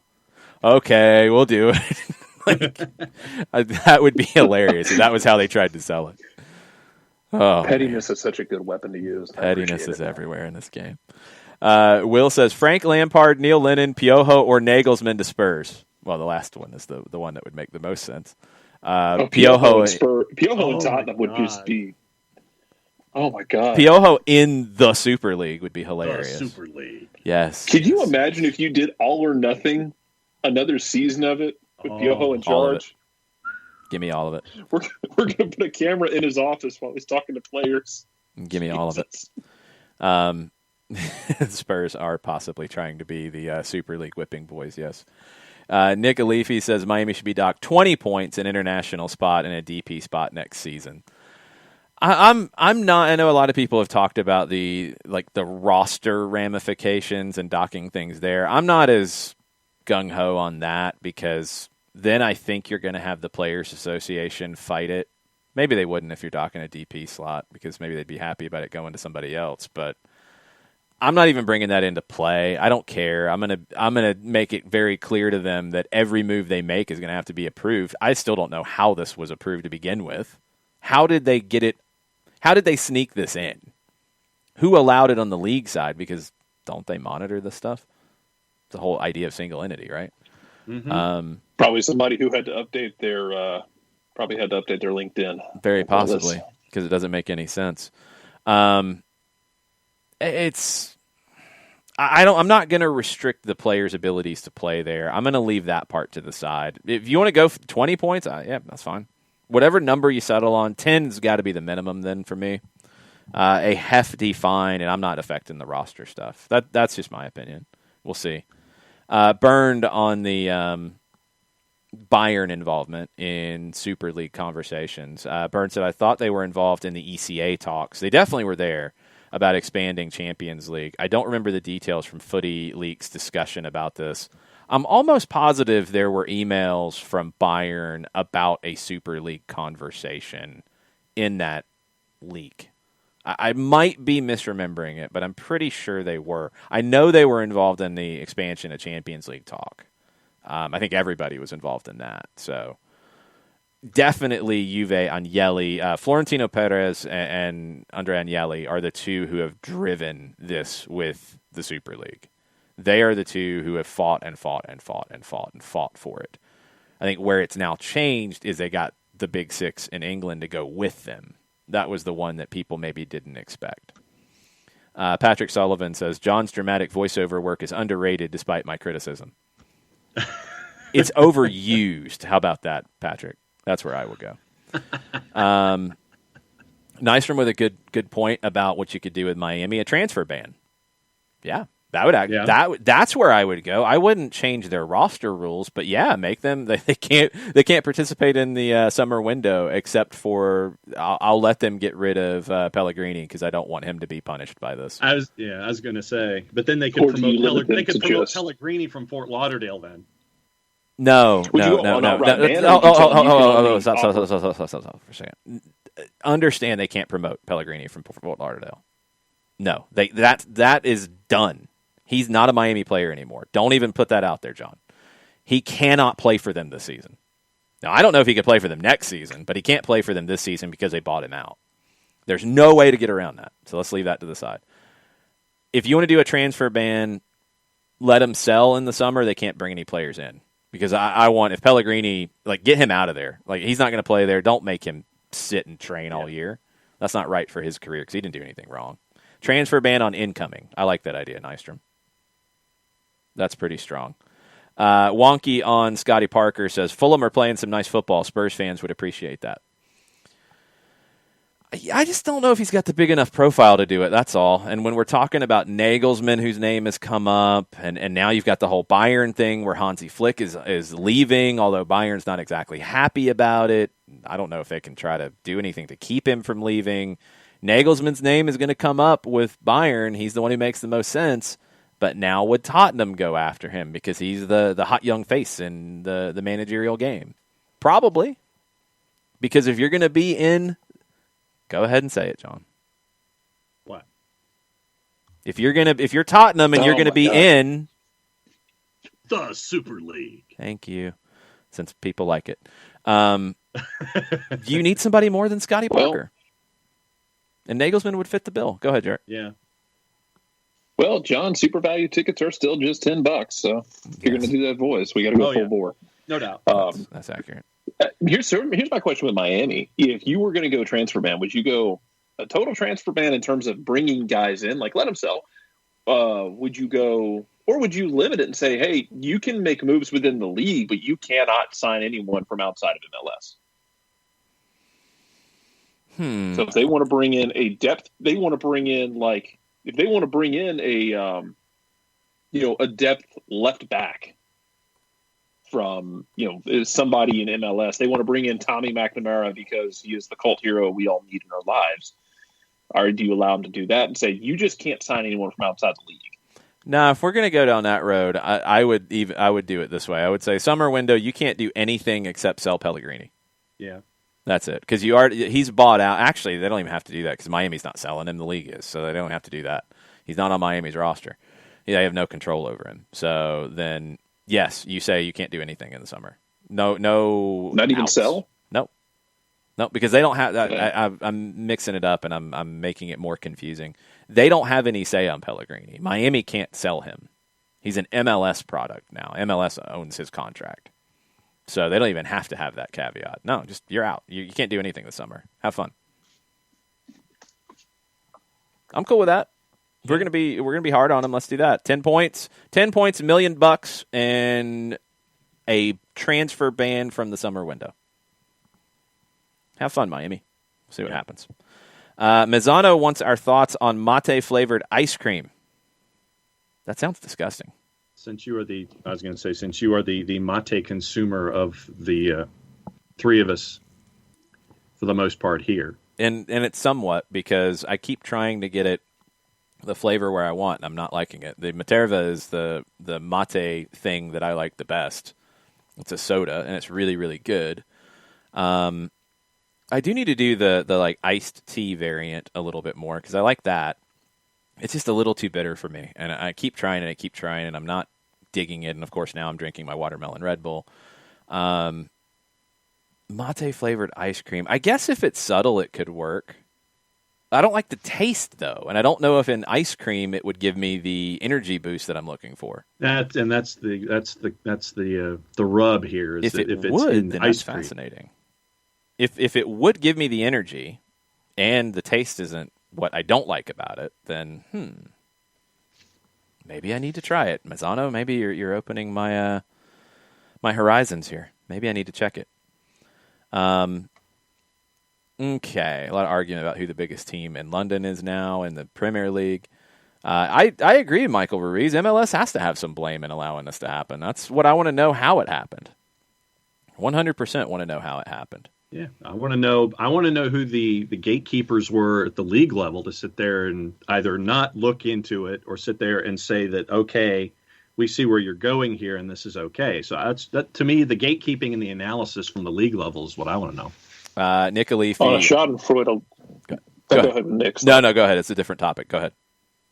Okay. On a Schadenfreude level, I'm still tickled at the fact that they had 4 DPs and still got washed by a Nashville team that everyone just wrote off. Well, that's on people writing them off who were wrong. That's not on anything about Miami that's not Nashville. Nashville's fault. Yeah. But it's still funny to me. Like, everyone, y'all hyped up Miami. They snuck 4 DPs in the league, and they still didn't make it out of the first round. They got KO'd by Nashville. Mm-hmm. Yes. A team that everybody was crapping on at the beginning of their first season. And a team that pulled out, basically recreated the O shootout at the OK Corral Saturday night. Oh, God. Yeah, that game was nuts. There were a lot of nuts games in MLS in week one. We're going to have Dylan Butler from MLSsoccer.com on tomorrow at 9:15. We'll get deeper into the MLS weekend that was and some of the storylines coming out of it. Nick on Bayern and Super League, et cetera, breakaway leagues, what have you. Nick, if he recalls correctly, I think we're on the same page. Bayern was alleged to have been in talks about it, but there were issues with the Bundesliga's control over player contracts, which I didn't know that part. I thought it was always about the ownership situation. So it never progressed beyond talks. The expanded Champions League, I think everybody was on board with. I don't think anybody was pushing against it. Pushing in how you did it was a big part of it. Maybe some smaller clubs were pushing against it. That was always going to happen. I'm just blown away that they screwed it up so much that you now have the Super League as an actual name and thing. It's really stupid. Walchara, no, this is a completely different situation with Matheus Rossetto. He is loaned to the twos. Matias Pellegrini is not loaned anywhere. He was bought out by Inter Miami, so they do not have any say in his contract. By buying him out, which is just a mechanism in the league, you have removed him from your roster so you can be roster compliant, period. He's still getting paid by MLS. His contract is still valid with the league, but Miami has no say over him anymore. He's not loaned out. He is not a Miami player anymore. Matheus Rossetto, and this has been reported, I know Felipe Cardenas had it, that he is loaned to the twos for now while they get the green card sorted out. And I'm assuming that would be why he went to Brazil on a personal matter, was to get this sorted out. It is proving to be complicated. He has to be off the roster until you get that. So he's loaned to the twos. You bring him back when he's back. That simple. There's nothing else to it. But a completely different situation. No, the window doesn't have to be open. No, there's no worries about any of that. The window is still open anyway. It's open through the beginning of June. So no worries about that. No worries. Looney Tick says, the Super League, sponsored by Monster Energy. Tickets, $10 to get into the upper deck. Kefsey is correct. John's voices, not unlike Uber clubs. We recognize the ability, but it's not always timely. That is accurate. Oh no, it's Super League is going to be sponsored by something much more ominous, like, I don't know, NOS Energy or something. No, Nick's got Monster Energy, Axe Body Spray, and Affliction Streetwear. Ooh, way to bring it back. Yeah, Four Loko. Not the Four Loko you can buy today, like 1990s Four Loko. Yeah, like the original Jolt Cola, which was the Four Loko you could put into an Apache helicopter and that thing would take off. Mm-hmm. Tommy recommends ginger, maybe some fruit. Is that with the mate tea, Tommy, or is that with the ice cream? I am intrigued by the ice cream now that I think about it. I have not seen that. Let's see. All the goals, Cincinnati, Nashville. Taka's asking about the Matuidi situation and asks, has it been confirmed that it wasn't payment outside the contract terms? No, it hasn't been confirmed on anything. We don't know. He should have been a designated player, and he wasn't. So I'm assuming that there's something about how they were paying him to get there. But we don't know. Nobody said. So, I mean, again, this is where we got to really be careful. And yeah, I know we are annoying with it, but we really try hard to not let narratives get started on things that are rumor and conjecture. We've got to get down to facts and situations. And we don't really have a lot in the Miami thing outside of the league saying he should have been a designated player. That's all we know so far. So somebody screwed up. The league screwed up in some of this. There's no way around it. They did. Like, they allowed it. But Miami did something to keep him from being classified as a designated player. What did they do? Because that'll affect the punishment. I mean, if it's like Tafka's saying, and I know that's one of the narratives out there, that they were paying him outside of his contract to get around it. Well, if they were doing that, then I'm down with the 20 points and a more severe punishment. If it's something where it's down to like accounting of allocation money, or they tried to use something different, or they had allocation money but they didn't have allocation, I don't know. If it's something where it is more of, okay, I can at least buy that there was a mistake here, I'm going closer to the 10. So we don't know. So we got to get that information. The league's got to announce it, and they need to be transparent. And if somebody in the league side screwed up, we need to know. Mm-hmm. Because it affects the integrity of the competition. Chicago, at a minimum, was the next team. They should have been in the postseason. And if it was, you want to go further along, which I would, Atlanta played Miami a lot towards the end of the season. Are they a different team if they're not playing with 4 designated players? If they can't add Blaise Matuidi, because it's not even like they played with 4, maybe they didn't play with 4 this game. No, it's like they wouldn't have added him. So if you didn't add him, then what does the table look like? We don't know. So you got to come down hard on it. We got to be transparent on this one, MLS. We got to know everything about it. Okay. Ricky Ricardo is not a fan of Dunkin' Donuts. Ricky, they sponsor my segments on 92.9. Be a fan of the cold brew. Come on, man. Be a fan of the cold brew at least, Ricky. Come on. Back me up here, please. Back me up. Drew, I believe this is Drew Gano. If I'm incorrect, please correct me. Drew G. The first goal at home will make that celebration all that much sweeter. Jason Nix was looking around with FOMO at all the other goals in other games. You know, if they weren't creating chances, I would be more worried. I would. I think it's going to come good. I hope it comes good this week. Chicago showed that they can concede some goals. They also showed they can score some. Chicago will be a tough challenge. Chicago's a good team. The schedule's not easy at the beginning for Atlanta. Tommy, I'll take you up on that. I will try these things. I don't know if I'll hollow out a grapefruit and fill it with mate and cold water, though. That's fascinating. I don't have a grapefruit handy. I might have to think about that. I might go pineapple instead. I don't know if that'd be worse or better. I just don't like grapefruit. Maybe a different melon of some sort? Yeah, think about that. Kefsey wants to ask about how we feel about Calvo's Chicago coming to town. Oh, Calvo. We'll respect him, for sure. Francisco Calvo, Costa Rican international for Chicago, their center back, who demands respect. He's been good for them. I mean, they're a good team. They've got some injuries, though.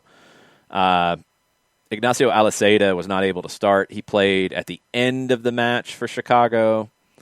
They don't have a lot of wingers available at the moment. They had to play Ofor, one of their new attacking signings, out wide. And he was all right. I want to see what their injury list looks like as we get closer to Saturday. But Chicago will not be easy because of their midfield. And one player we didn't see last year very much at all because he got injured is Luka Stojanovic. Really good player, and he complements Medran and Jimenez really, really well. That trio doesn't get talked about enough, and we're now, again, just seeing Stojanovic participate. That trio is as good as you're going to find in the league. Holding midfield Medran and Jimenez as a pairing is amazing.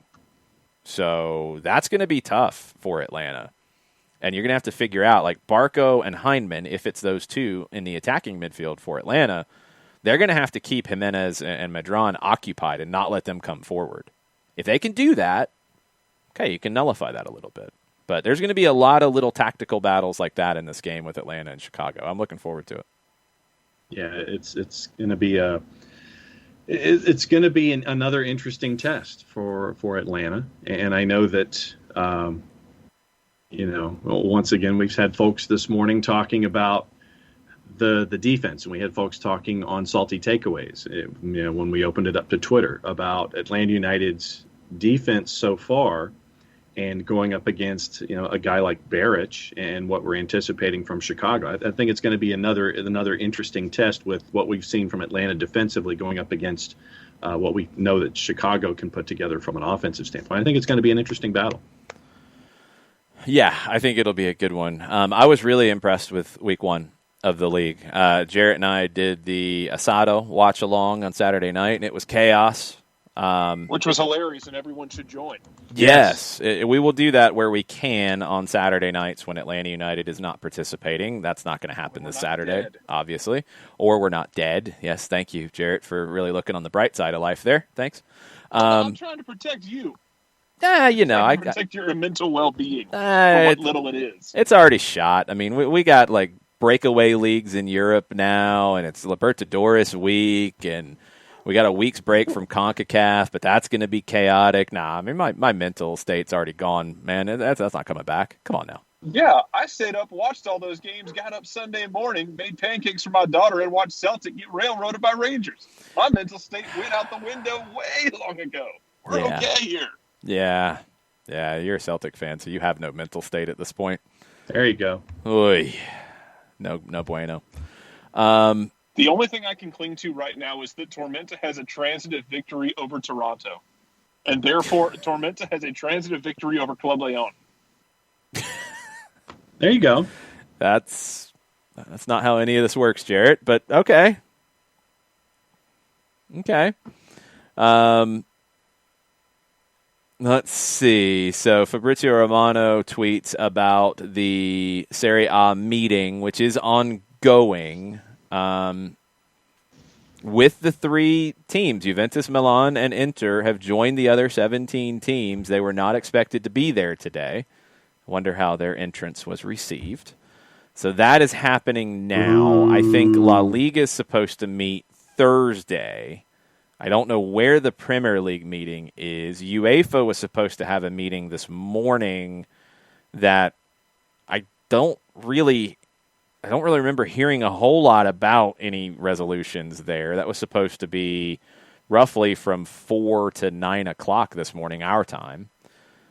Don't know where that is. One thing that you want to get mad about the Super League idea and some of the ways things are happening. I'll give you a few things to be mad about with it.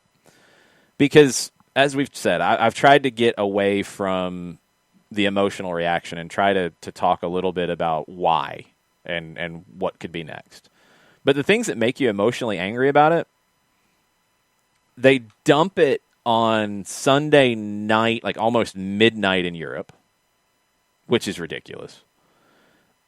Manchester United is one of the leading people behind this, and they haven't tweeted about it. Why are you doing these things, Ed Woodward, to tell UEFA you're doing this? And yes, we're on board with the proposals to update the Champions League, and yes, and then you're doing this behind their back, and then you won't even put out a statement that you did it. That's gutless. You want another reason why to not like this thing? Go look at the bot activity of people who are supporting the Super League. It's actually been reported in media sources now. It's not just people finding it on Twitter and saying, haha, look at this. It's being reported. I think AS had a story about it. There's bots who somebody's setting up the bots, right? Yeah. To talk about how great the Super League is. Okay, if it's so great, why do you need to pay the bots off to do this? Yeah. Yeah. And people are also lighting up JP Morgan's Twitter account. Well, no. See, no, this is the thing. I'm not talking about being mad at people who did these things. Of course, people are going to be mad. I got that. People are going to light up JP Morgan. Does JP Morgan really care? Do they care about being tweeted at angrily? No. No. So who cares? I could really. I don't care about that nonsense. I'm talking about things that make this shady. Bots being paid to try to boost it on Twitter. That's shady. Yes. Manchester United, one of the leading architects of it, not commenting on it. Shady. Yes. Shady. Dropping it when you did on a Sunday night, Monday morning. Shady. Doing all of this behind the scenes and telling UEFA one thing and then doing this. Shady. Mm-hmm. Those are reasons to not like this. It didn't have to go down this way. That's what I'm angry about. There are some casual fans somewhere, like Man U fans, that probably went to bed Sunday night at a reasonable time, taking care of their bodies and their minds, and then woke up to this, and all that good rest just got wasted. Pretty much. People want a whip-around show in MLS. I totally agree. We had limitations in what we could do, but we had fun with it at least. I hope people enjoyed it. It was actually a lot of fun with the chat going on Saturday night and everything happening with it. So thanks for everybody who was part of that. That was a lot of fun. I didn't mind being tired for that. It was a good time. Yeah. Nick is convinced that he is related to Jarrett somewhere along the line. That could mean a lot of things, Nick. I don't. Modifier. We both got family in Paulding County. This could be a lot closer than we think. Yeah, it could. Aberdeen got the win. Shout out to Stephen Glass, our good friend over at Aberdeen. They had to sweat for it and suffer for it, but they won and advanced in the Scottish Cup. They have their first league match under Stephen Glass this week, and they play Celtic. Mm-hmm. Yeah, they were down 1-0, came back to tie it at 1. Extra time was its own little batch of craziness for the following 30 minutes, and then they knocked in all 5 of their penalties. There was an injury to their starting keeper, and so they had to bring in the keeper that was on loan, I think, from Oxford United to finish the match. And so we'll keep an eye on the injury as you're heading into midweek. I think he's from Oldham, and Oldham. They're talking about keeping him, making it a permanent move. But, yeah, he hadn't played for Aberdeen yet. Yep. So it was getting thrown right into the frying pan, and he acquitted himself. I mean, the goal was scored, I think, right after the substitution, couple minutes in, then it goes to 1-1 with the late goal, goes into extra time, and like I said, it was back and forth in that final, and that added 30 minutes, and then they go to PKs, and you get the one save. I want to say bottom of the second, or I think second or third frame. And that's what made the difference. 5-2, I think, was the final. We have a new entrant into the Soccer Down Here Fantasy League. It is Jillian Sakovitz. Yes! John is very excited about this. If you have not joined the Soccer Down Here Fantasy League, you still can, because it starts this week. We gave you a week to get everything going, get underway. Good. You can have your team already in there. You can be in multiple leagues. You just go to Jason Wright, AGEN on Twitter. John, please retweet that as we speak from the Soccer Down Here account. You fill out a form because we're going to give you prizes, and then you get to be in the league. And we'll talk trash about it, and we'll have fun about it. And Jillian will probably beat everybody, or we'll talk trash to Jillian about that. That'll happen too. She'll beat me. No, I actually already. You were good last year. Stop the sandbagging. You can't do that anymore. Well, this week 1. It's because you held his hand sometimes. Well, there's that, Jarrett. But we're trying to leave that out. We're trying to boost confidence around here. Yeah. Well, this past week after, let's see, who did I have that didn't do anything? Mavinga, Pozuelo, and Rossi. Had them in my 11. Well, you got to check your lineups because Rossi didn't even play. Right. Neither did Mavinga or Pozuelo. So I was in good shape. You weren't really on top of it there. That's on you, John. I had who did I have in my lineup that I changed? I had somebody in my lineup, and then they came up injured, and they didn't play, and I took them out of my lineup before the game because I was paying attention. Can't complain about these guys when they don't play, John. It's injury. The lineup comes out an hour before. You can make those changes. If I'm in a position where I can be in front of some place where I can switch my rosters. Then you can't complain, can you? I wasn't complaining. I was being matter of fact about how crappy my roster was. Mm-hmm. I'm doing the best I can. That's what I heard. About right. Pretty much. Lunatic thinks that Juve and Milan and Inter walked into the Serie A meeting to the NWO theme. I could see that. I could absolutely see that. Agnelli comes in playing the air guitar. I could see that ridiculousness. Mad Dog was hanging out with us for the Saturday night watch along. Excellent. Thank you for hanging out, Mad Dog. Fifi says Saint Etienne deserves to be in the Super League more than Arsenal. Man, who deserves it to be more in than Spurs then? If that's the line we're drawing on Arsenal, who deserves it more than Spurs? Yeah. Yeesh. Half of the French league. Oh, there you go. More than half. Lille. Well, Lille is leading the French league, so yes, that would probably make sense. Like all of them. I'm talking about if Saint Etienne is the bar to get in for Arsenal, I mean, we're going down to like Le Havre. Yeah. We're going down to the second division. Yes. Copenhagen. We'll go there. We'll go Metz. Elfsborg. Sure. We will go with all of that. Kefsey, I had a multi-screen for the whip around, but I only had so much screen to work with. I had 3 games up at a time. Luckily, the Dallas-Colorado game was garbage, and it didn't need to be up on a screen. So that helped. At least it was scoreless, so it might not have been garbage if you were invested in one of those teams, but it did not have the chaos that the other games had. Well, and Shemus Latita only was worth 5 points in fantasy last week. I don't think you understand how fantasy works, John. They tell you the scores, like how it works. It's not a mystery. It's not like you have to wait and see, like, what is he going to get from the East German judge? That would be amazing.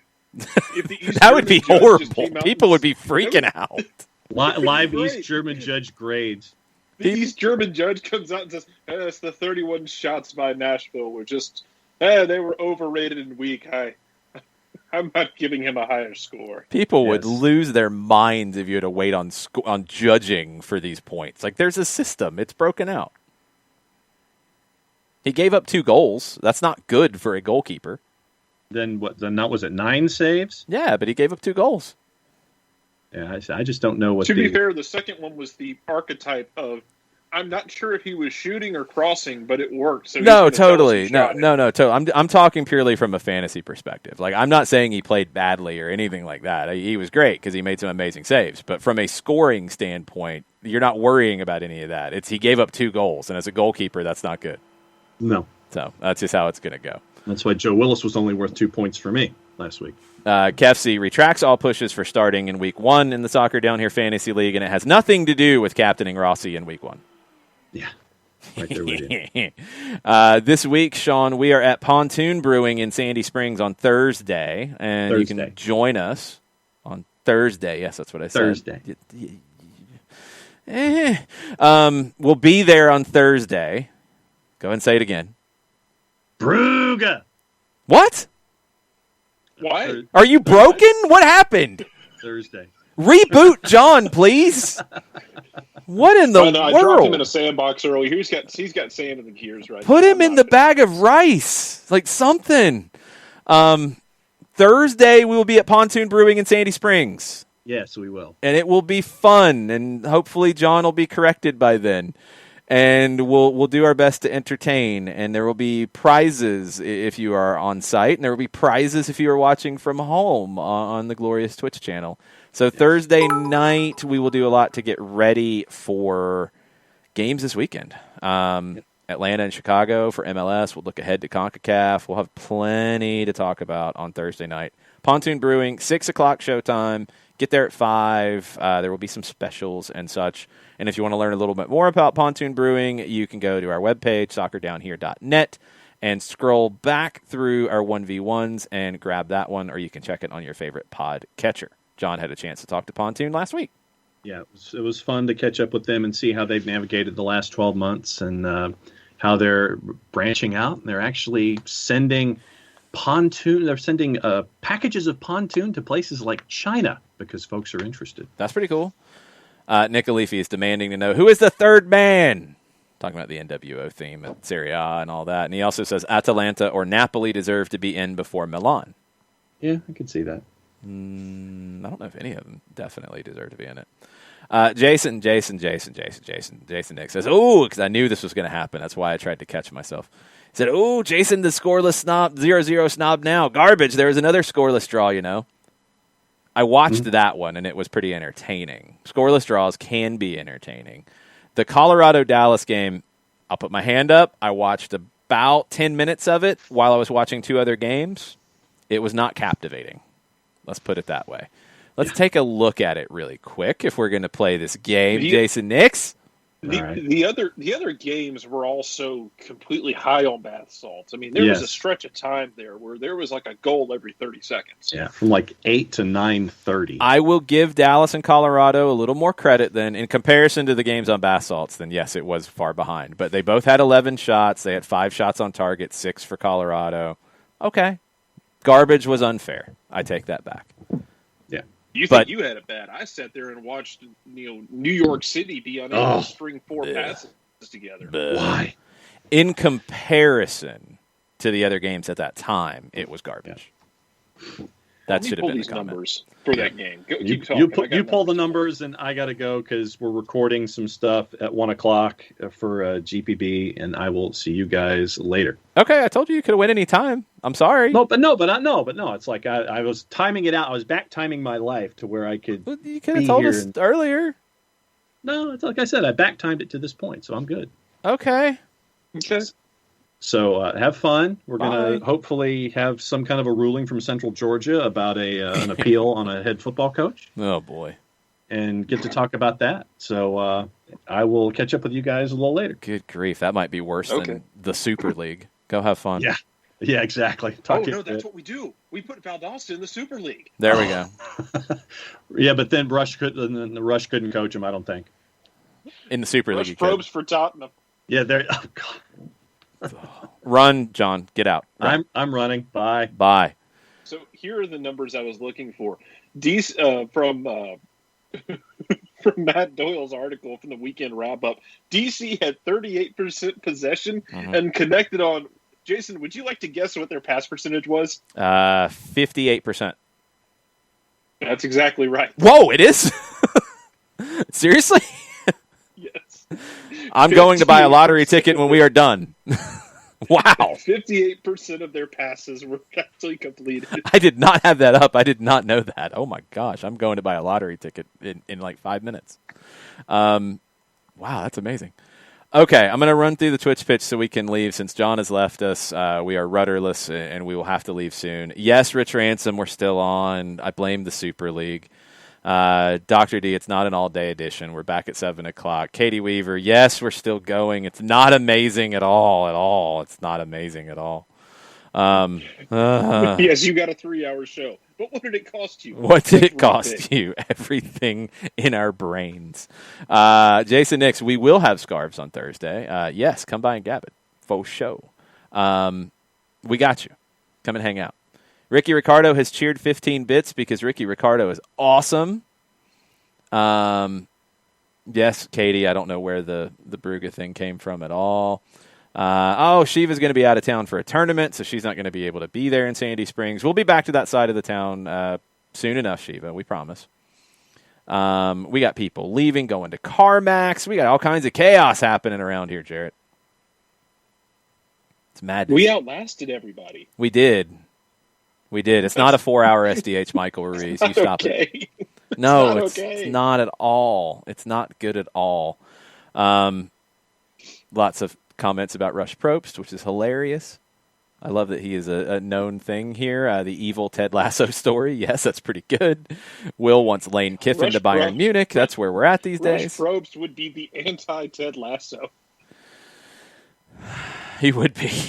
He would be incredible. We're going to bring an American coach into Europe. Oh, you got a Ted Lasso? No, it's this guy named Rush Probst. It's not Ted Lasso. Jesus. Not Ted Lasso at all. It is definitely not. Dr. D wants to know when we're coming north of the perimeter, north OTP. Way north 2 weeks ago, to be fair. That's true. It'll be actually pretty soon in April. I don't have the dates in front of me, but we will be at Burnt Hickory fairly soon. Is it the next week? It's coming up soon. Check our Facebook page and check the Flood Project for the latest. We will definitely be at Burnt Hickory very, very soon.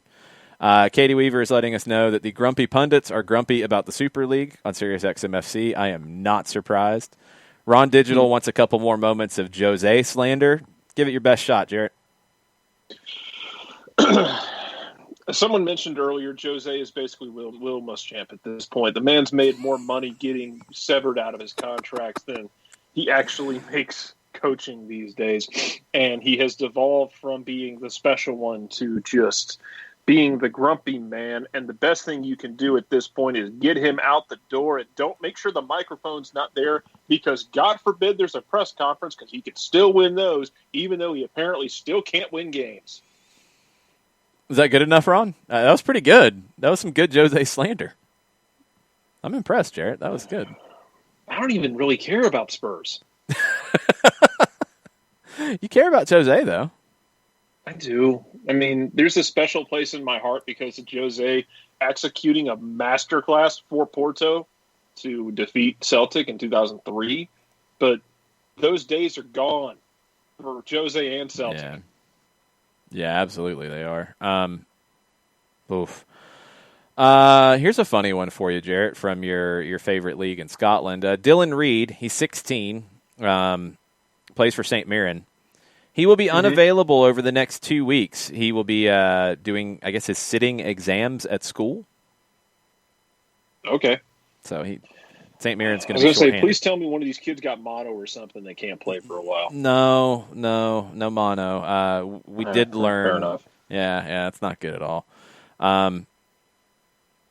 Everybody is angry about the Super League. For the most part, there are some people who I guess are either not angry or Alexi Lawless is in favor of it. That's not a shock. That could be also being contrarian, which is part of the gig. I get it. Alexi's kind of opposed law about these sorts of things. It's kind of hard sometimes with him to know where exactly he stands on it. Yeah, and again, I get it. I understand the gimmick. Yeah. I understand it, but I don't know about that one. It's not just as simple as, yes, I like it, or no, I don't like it, for me anyway. And maybe I'm just trying to be more nuanced with it. There's a lot of things about it I don't like, but I do understand where it came from, and I think that some of the people that are involved could have done things a lot better to not get here. That's where I'm at.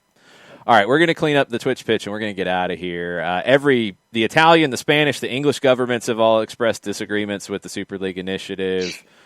So it's pretty universal. The governments, the domestic leagues, the federations, UEFA, all are like, no. FIFA's like, no, but.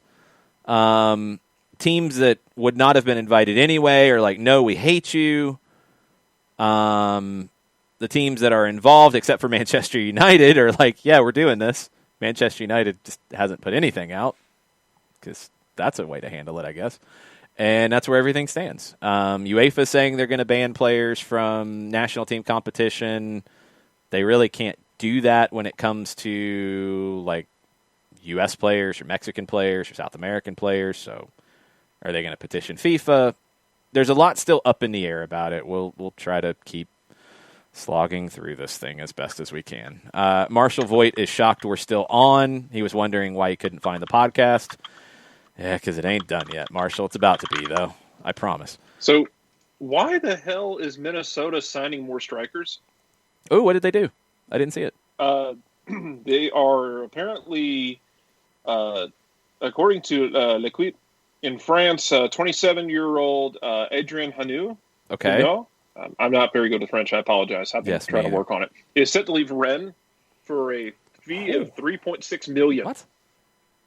Yeah, 27-year-old striker, 4 goals in 20 appearances, 5 starts for Rennes this season, 36 goals and 160 appearances for the club after coming up through the youth system. I have no idea why they're trying to sign him for that kind of money right now. That's very strange. Yeah, apparently they're still in talks about Franco Fragapane. I've heard that has diminished, but he's a winger, not a forward. Yeah. So that's weird. Minnesota this just popped up on MLS. So. Yeah, I saw that. I'm skeptical. Minnesota was the biggest disappointment by far in the opening weekend. They looked mentally weak, and I'm very disappointed in Adrian Heath and that team. We believed in you. That underdog. Believed in them. Believed in them. Now they're going to be like Everton to me, where I just can't trust them. Nick Khalifi is threatening to show up for the Burnt Hickory show. That's just, well, there's your third man. Yep, he's threatening to show up. I might show up. Tommy wants Chip Kelly to go to Bayern. I like it. Oh, man, Chip Kelly hates boosters. He'd be okay in the German league then, wouldn't he? Yeah, I think so. I think this might work. Yeah, he'd be okay there. He wouldn't be okay in some other leagues, but he'd be okay there. That would work. Michael Ruiz. As a South Carolina fan, your statements on Muschamp, it's 100% true, and he hates it, but it's true. Remember when Bill Muschamp was the coach in waiting at Texas? Then he left, and Mac Brown was like, "Cool, guys, I'm gone." Oh wow, I The forgot most about entertaining thing that Mac Brown has given us was when he was calling a game. It might have been like a Thursday night game, and he just dipped out of the booth because he had to catch a flight. Yes, Mac Brown, when he was the coach of Texas, Will Muschamp was his defensive coordinator. I forgot it's all the Big about 12, so it's kind of hard to really gauge a defensive coordinator in the Big 12. that. Yeah, forget So that. maybe Alex Grinch at Oklahoma, but yeah, he was the coach in waiting. Oh man, absurdity. And now he's at Georgia's staff. He needs to be on a staff somewhere. Just be an assistant. I think he's a much better coordinator than he is a head coach. I think he's a trash head coach, but I think he can be a very, very good coordinator. I 100% agree. People loved your Muschamp Jose Mourinho thing. Jason Nix wants Jose to the Portuguese national team. They're pretty good. He could ruin them. Maybe national team somewhere else. He will take the Portuguese national team at some point in his career. Absolutely. He will not retire before managing the Portuguese national team. He might have to wait until the job opens now because I don't know where else he's going to go, to be perfectly honest. Although Will has an idea. Jose to Celtic. There are a number of Celtic fans who would agree with you on principle just because of the 2003 final. There's a lot of respect there. Martin O'Neill was in charge of that Celtic team, by the way. There's a lot of respect there. But, yeah, Jose ain't what he was, y'all. The old bear ain't this ain't a young, spry bear anymore. No, not at all. He is not at all. Also, I just have this image in my head of the Carolina Panthers preseason a few years ago when Josh Norman was still a shutdown corner, so like 6-7 years ago. And there's the clip of the preseason fight where Cam Newton is on top of Josh Norman, beating the dog out of him and smiling like Cam Newton does. And that's just how I imagine the interactions between Jose Mourinho and Cristiano Ronaldo going. But they got along at Real Madrid. But they're both old and grumpy now. It just point. turns into Jack Lemmon and Walter Matthau. That's a good point. DM Tim says the way all of this is happening with the Super League is what the problem that he has with it, not the idea of it itself.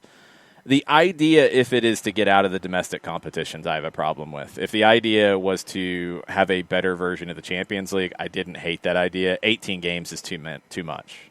And I think that's set up that way to get you out of the domestic leagues because you're calling their bluff, and that's the stuff I don't like. If it was just to get to where you are with Champions League now, to get to 10 games, you could have done that. I think you pretty much did. This is about money. They want more of a share of the say, and if they're not going to get it from UEFA, they're going to try to do it themselves. I just don't think they're going to be able to pull it off the way that they think they are. ATL to Madtown says, asking me, do you meet all the national announcers when they come to town? Is Alexi more pleasant when he's not doing a character? Alexi's great. Like, when I've had a chance to talk to him, he's great. He understands what he does very, very well. It does feel like a wrestling heel manager a lot of times. I think that's what he's being paid to do. And he gets it. He loves the game, and he does a lot to try to grow the game. He has some different perspectives on it than a lot of people, and that's a good thing. We don't need echo chambers in the sport. We do need people that are looking at it in different ways to have those conversations. Those things are going to help grow the game. Alexi is a good guy. When I've had the chances to talk to him, I've always enjoyed the conversation. But yes, he is really good at the gimmick. I totally agree. Sean Vergara says, bring on the Super League. He wants more soccer. Just give me more of the Champions League. That's all. Just give me more of that. That's all I want. We covered the time for Thursday, Michael Ruiz. Maybe the CBS from Mike Goodman, Super League, UEFA ex-co member says Real Madrid, Chelsea, Man City will be removed from Champions League semifinals. Do y'all have a source on this, or are we just bantering around nonsense again? People, that's been going on since yesterday. That one... I am hesitant to buy this. That one has come up since yesterday from unnamed sources. I think they cited a BBC source that was never published. The idea that Bayern, Leipzig, and Porto were going to join and be the other three teams, that came up since yesterday. There's a couple others that keep popping up that there's nothing to substantiate it. There's just put Bayern nothing back there. in. Bayern wins the whole damn thing anyway, and we're just like... Even when Bayern doesn't win, they're going to rule over us. Yeah, it's. Hey, sorry, it's a person. Hold on 1 second. We got from Sky Sports, and they've posted this on their YouTube. We have Jose Mourinho's comments as he is getting into his vehicle after being sacked by Tottenham. Are you ready, Jared Smith? This is what we're going to end with. Jose's going to win the press conference, so yeah, go ahead. Hey, sorry, it's a person dealing with the others. He's fist bumping. Is there anything to say at all? Last picture, eh? No, Gary. Thanks so much. When you look at the results from the first day you started at Spurs, you're fourth in the league. You're in a cup final. You've got obviously problems with the defence that aren't of your making. Do you feel it's an unfair treatment of you? Not going to stick. You know me. You know me. You know that I'm not going to say anything. But we see you again soon, right? Bit of a holiday, bit of a break, recharge the battery, get some sunshine. No need breaks and batteries. Back as soon as possible. Huh? Back in football as soon as possible. I'm always in football. Jose, good luck. Thank you. Thank you. He's walking down the street with pictures from his office, and he's being hounded. That's the life. I mean, Yeah, it is. that's the life that you sign up for when you do that job. It is. It is. We're not doing a 4-hour show, It's South not Georgia. it's not a private life, but it is the life. Yes. Gustavo, I'm surprised you haven't trash talked me because your Independiente beat my Defensa yesterday. In Argentina, we call 3.5-hour shows as an omnibus show. Brutal. I'm already tired. Ha ha ha. I am exhausted, and I'm going to eat lunch now. We'll be back at 7 o'clock with soccer over there. We'll talk about Jose. I'm sure we'll talk about the Super League a little bit. We'll talk about any other developments that happen today. We'll try to separate the rumor like they're going to stop these competitions and kick these teams out today, or they're going to like walk out and steal the match ball for Liverpool and Leeds today and not let them play. We'll try to separate all that kind of stuff from what is the reality and what can really happen with all of this, because it is a day that can change this game in a lot of different ways, and we'll try to make sense of it a little bit more tonight on Soccer Over There. Anybody who listened to the whole 3.40, y'all are crazy. Thank you for doing it, though. We appreciate it. Thanks to everybody who hung out and chimed in on the Twitch pitch. Thanks to everybody for being part of it and part of the conversation. That's why we love doing this stuff. So thank you. We'll see y'all at 7 o'clock. Mucha plata, y'all. Mucha plata, y'all.